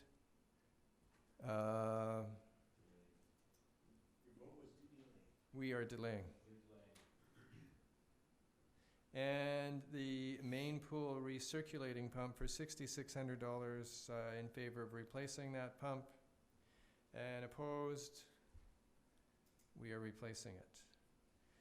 Women's change room partitions for $5,000. We've seen the pictures. We know what it looks like. It's gross. It's not safety. It's not structure. It is aesthetics. Those in favor of that $5,000 expenditure for the partitions, opposed, carried. The sauna benches, we're told they're a matter of safety, $5,000. Sorry, city planner, I don't know if you can comment on this, or Jacob, I don't know if you can comment on it. Is this something that we can sand down and refinish ourselves, or is this, do we have to buy new benches, or? I think that's how we've kept them to the point that we have them at this point. So is this to replace them, or is this to refurbish them? To the most part, I think it's to replace them. Okay. If they've come to that point. So we're beyond the point of just refurbishing, okay. All right. Did you have any more to add to that, city planner? I'm afraid I don't know anything about Okay, this, well, Mr. obviously Mayor. Jacob is more knowledgeable about this than you are. Okay, all those in favor of the $5,000 to replace the sauna benches, opposed? Carried. The programmer hours, adding .2 for tourism initiatives for $16,790. All those in favor? Sorry, Councillor McClellan? I'd like to, I don't understand this one at all, actually. So I'd like to, I can't vote for it until this .8 and .2, and it don't seem like enough money for getting what I think we're getting, so I think I'd like to know more. So are you saying no, or are you saying delay? I'm saying no for now. Okay. I understand the .2, and I think it's a good initiative. I'm just curious if anyone can explain what .8 benefits mean, and it's another 16,000. I bet you it brings somebody from part-time to full-time, and if you go .2, then the additional cost is the cost of benefits, but Kathy, maybe you could clarify that. Yeah, a casual or a part-time programmer would have pay in lieu of benefits, and then moving them to full-time, they would go on to the benefit plan. Yeah, so this is the $32,000 additional cost, moving them from part-time to full-time. So that's one position, right? Yeah. I think it's a position that goes up to .8 rather than full-time, but at .8, they would qualify for benefits in the package, I think. Oh, okay. Okay, so then I think really the will of council is that at this point it's no until we get more information. Okay, so all those in favor of no of those two pieces? Thank you. Mr. Mayor, just for clarification, is that something that you would like a report back to council on? I think it'd be good to clarify that for council. Thank you. The design landscaping services, sorry, I couldn't write fast enough for that one, but was that for various proposals on Johnson Road and other parks that we're looking at, or, sorry, Councillor McClellan? Well, my understanding was it's because Scott Kenny was such a good landscaper, we didn't need to have any advice on that. And now for various projects, and Jake can correct me if I'm wrong, well, you're a landscaper or something close. And, we may need some consulting fees or something is what I'm reading here, and I'm prepared to vote no for now. Okay, can you expand on that at all, Jacob? It would be, an example would be the Millstone Park, just the concepts and some of the skills that Scott had in developing a concept layout. We can all have good ideas, but he was quite well versed in that. So that would be an example of one of the skill sets that we're missing at this point, and we may want to make a provision that if we needed to, we could have some resource to basically contract some advice in that regard. Okay, so you'd be setting aside a bit of money to use in case you needed it to for those parks, that's it? Yeah, I think it's prudent on big projects like that. You'd like to, make sure that what we think is there, but you want to make sure that it's the right project for the community. Okay, thank you. Are we clear on what the ask is then? So for the $10,000 for design and landscaping, all those in favor of that? Opposed? Not carried.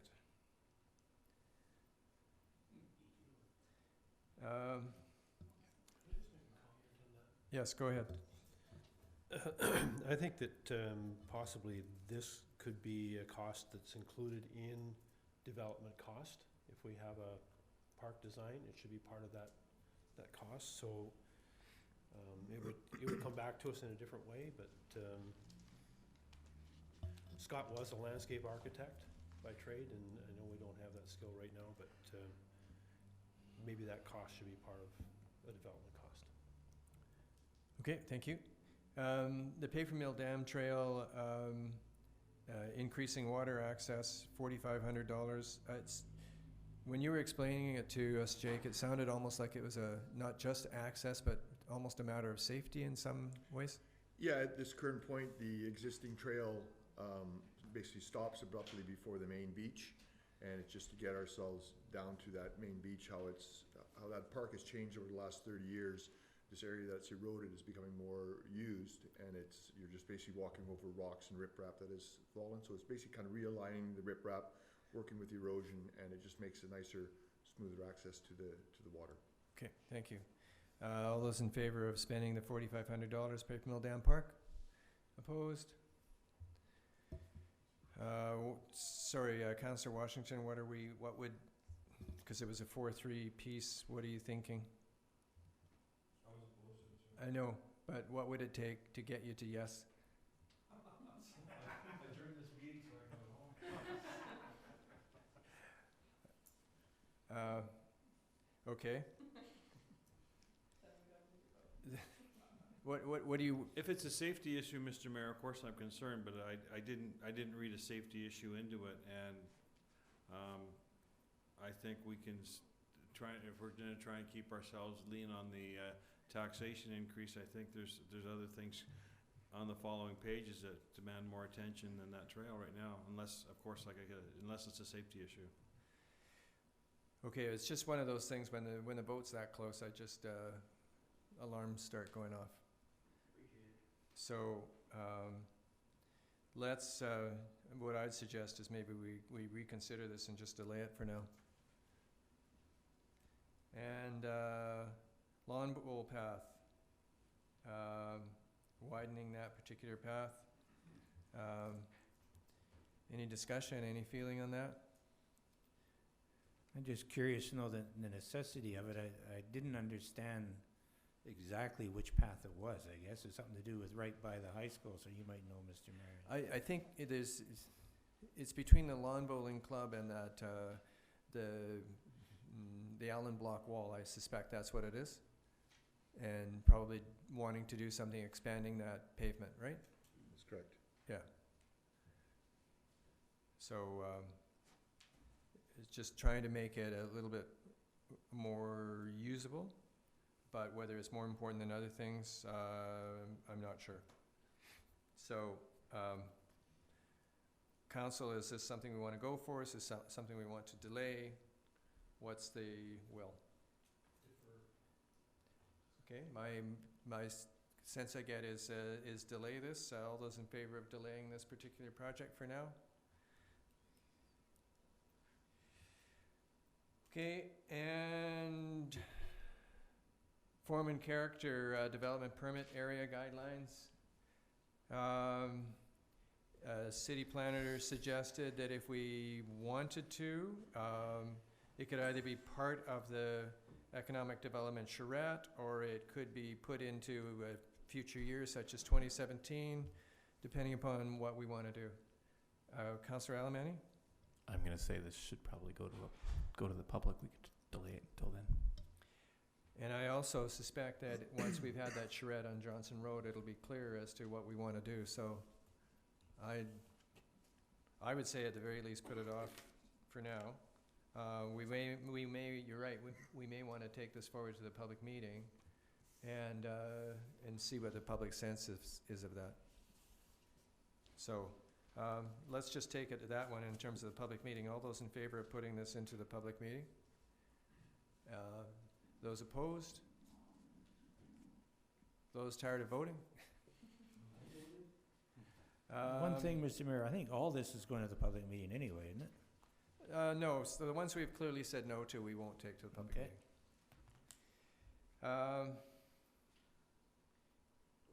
The city planner, the district energy system piece that's in here, I'm not sure about, are we considering this, or is this a project that we, at this point, consider essentially no longer viable? I'm sorry, Mr. Mayor, I really do not have any information on this. It'd be something that we would have to get back to City Council on, because I haven't had any discussions with the Economic Development Manager, and the city manager didn't brief me on where we are with this, I'm afraid. So there's no cost attached to it anyway, so it's not an issue in terms of our budget?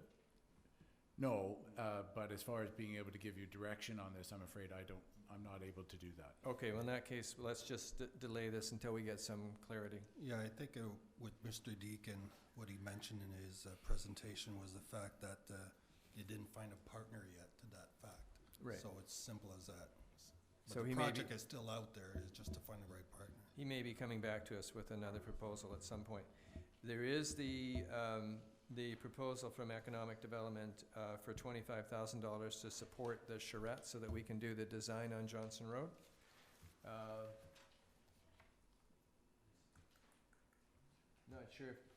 Not sure if it's there. Depends how fast Kathy can type. Is it in there?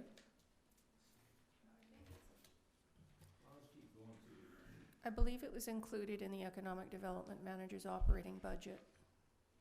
And it wasn't, I don't think it was taken out Okay, to be put on this list. okay. Well, if that's the case, we don't have to worry about it. And if it's not the case, I'm sure we'll be considering it.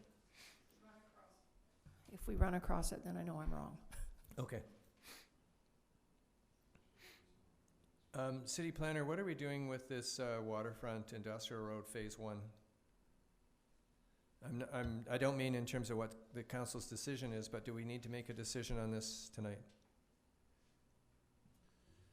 Well, you certainly don't need to make a decision, but I guess if it's a priority for council for us to consider this year, we would certainly be wanting some direction. And the Director of Finance can correct me if I'm wrong, but I believe the 4 million borrowing would require a referendum. Okay, what I'm trying to get to clarity for council is if we put this into the budget, is this one of those things that because we've got a couple $100,000 put in the budget, that now the city engineer can apply to the Build Canada Fund or one of the new federal funds, whatever the parameters are around that? Is that correct? Well, and again, the Director of Finance can correct me if I'm wrong. I think the 200,000 represents the borrowing costs on the 4 million. It wouldn't prevent the city engineer from applying for a Build Canada Fund, although she may tell me that we need to have our funding in place.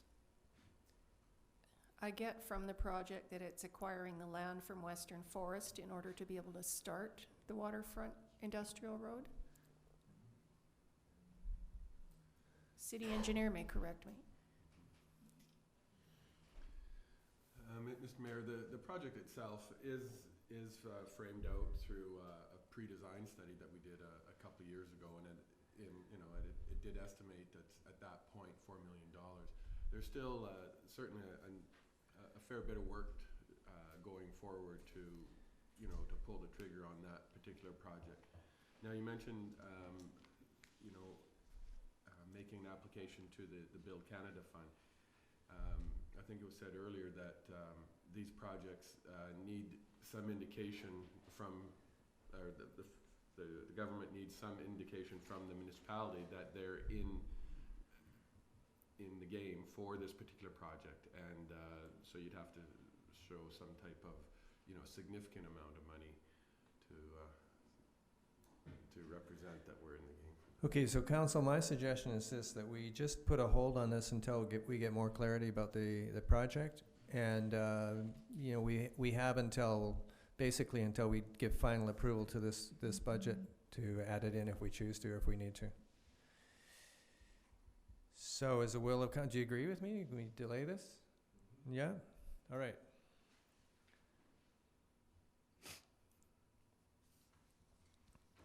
$250,000 for Canal Beach Pier reconstruction. If I may, Mr. Mayor. Yes, Councillor Alemany. I'm gonna try to make Councillor Washington's day here. I went through the next 3 pages, and as far as I'm concerned, all of these really we could send to the public and get feedback from them on, like we did, most of them we did last year. In that way, we could get feedback from them, and then we could come back at a later date and have that feedback, and then make that decision. I think there's only one on here. I think the birthday celebration we could probably approve for $1,000, but other than that, why not put it to the public?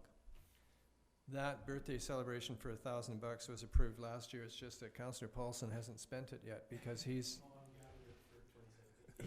saving his eggs. Okay, I don't have any objection to that. So Councillor Alemany, you want to make that motion that the rest of them, with the exception of that 2017 birthday celebration, we hold to the public meeting? So moved. Okay, all those in favor? Opposed? Okay, Councillor McClellan. Yeah, I just, we've come this far and we're going to a plus 0.3%. To put it off without looking at it is okay by me, because I think, even though I'm starting to wake up now, get a second wind, I think we're getting beyond the limits of actual debate. There's one other thing I would like to talk about just before we go, but I'll support this motion, but we got to keep in mind that we haven't finished the job, I think is what I'm trying to say. Yeah. Councillor Minions? Yes, I also want to go home, but I want to make sure that we're going to go through the rest of this list fully, whether it goes to the public meeting or not. I think we're not done this meeting, but we've probably been here long enough. I agree, we're not done this meeting, and I also don't want to be debating it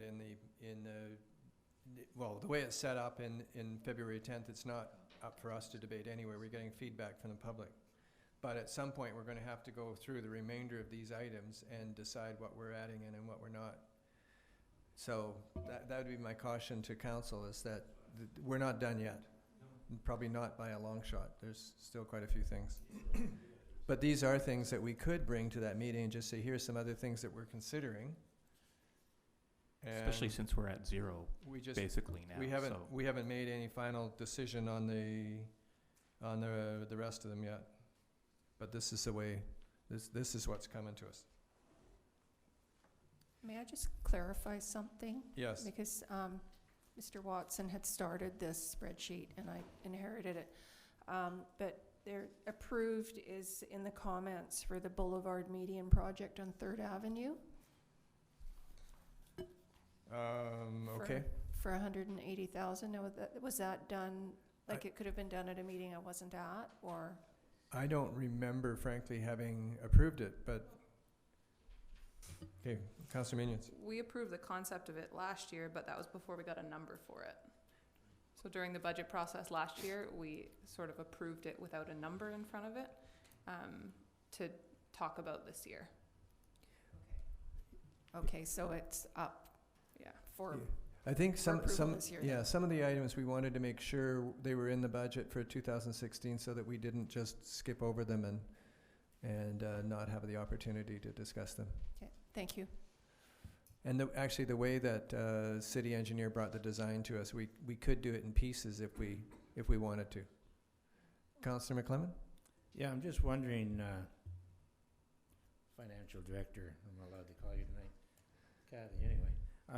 Can you give us the totals we've got left in the gas tax and the land sale reserve and et cetera after the things that we have already approved? Like what we've just done and voted on, we took some out of some of those funds. So could we have what's left? You don't have to give it to us now, but in the next day or two. Or you're smart enough you can do it now. No, I can't do it now because this isn't connected to my other reports, and I would be able to email you something on Monday. Well, that's good. Okay. I think council, we've come to the end of our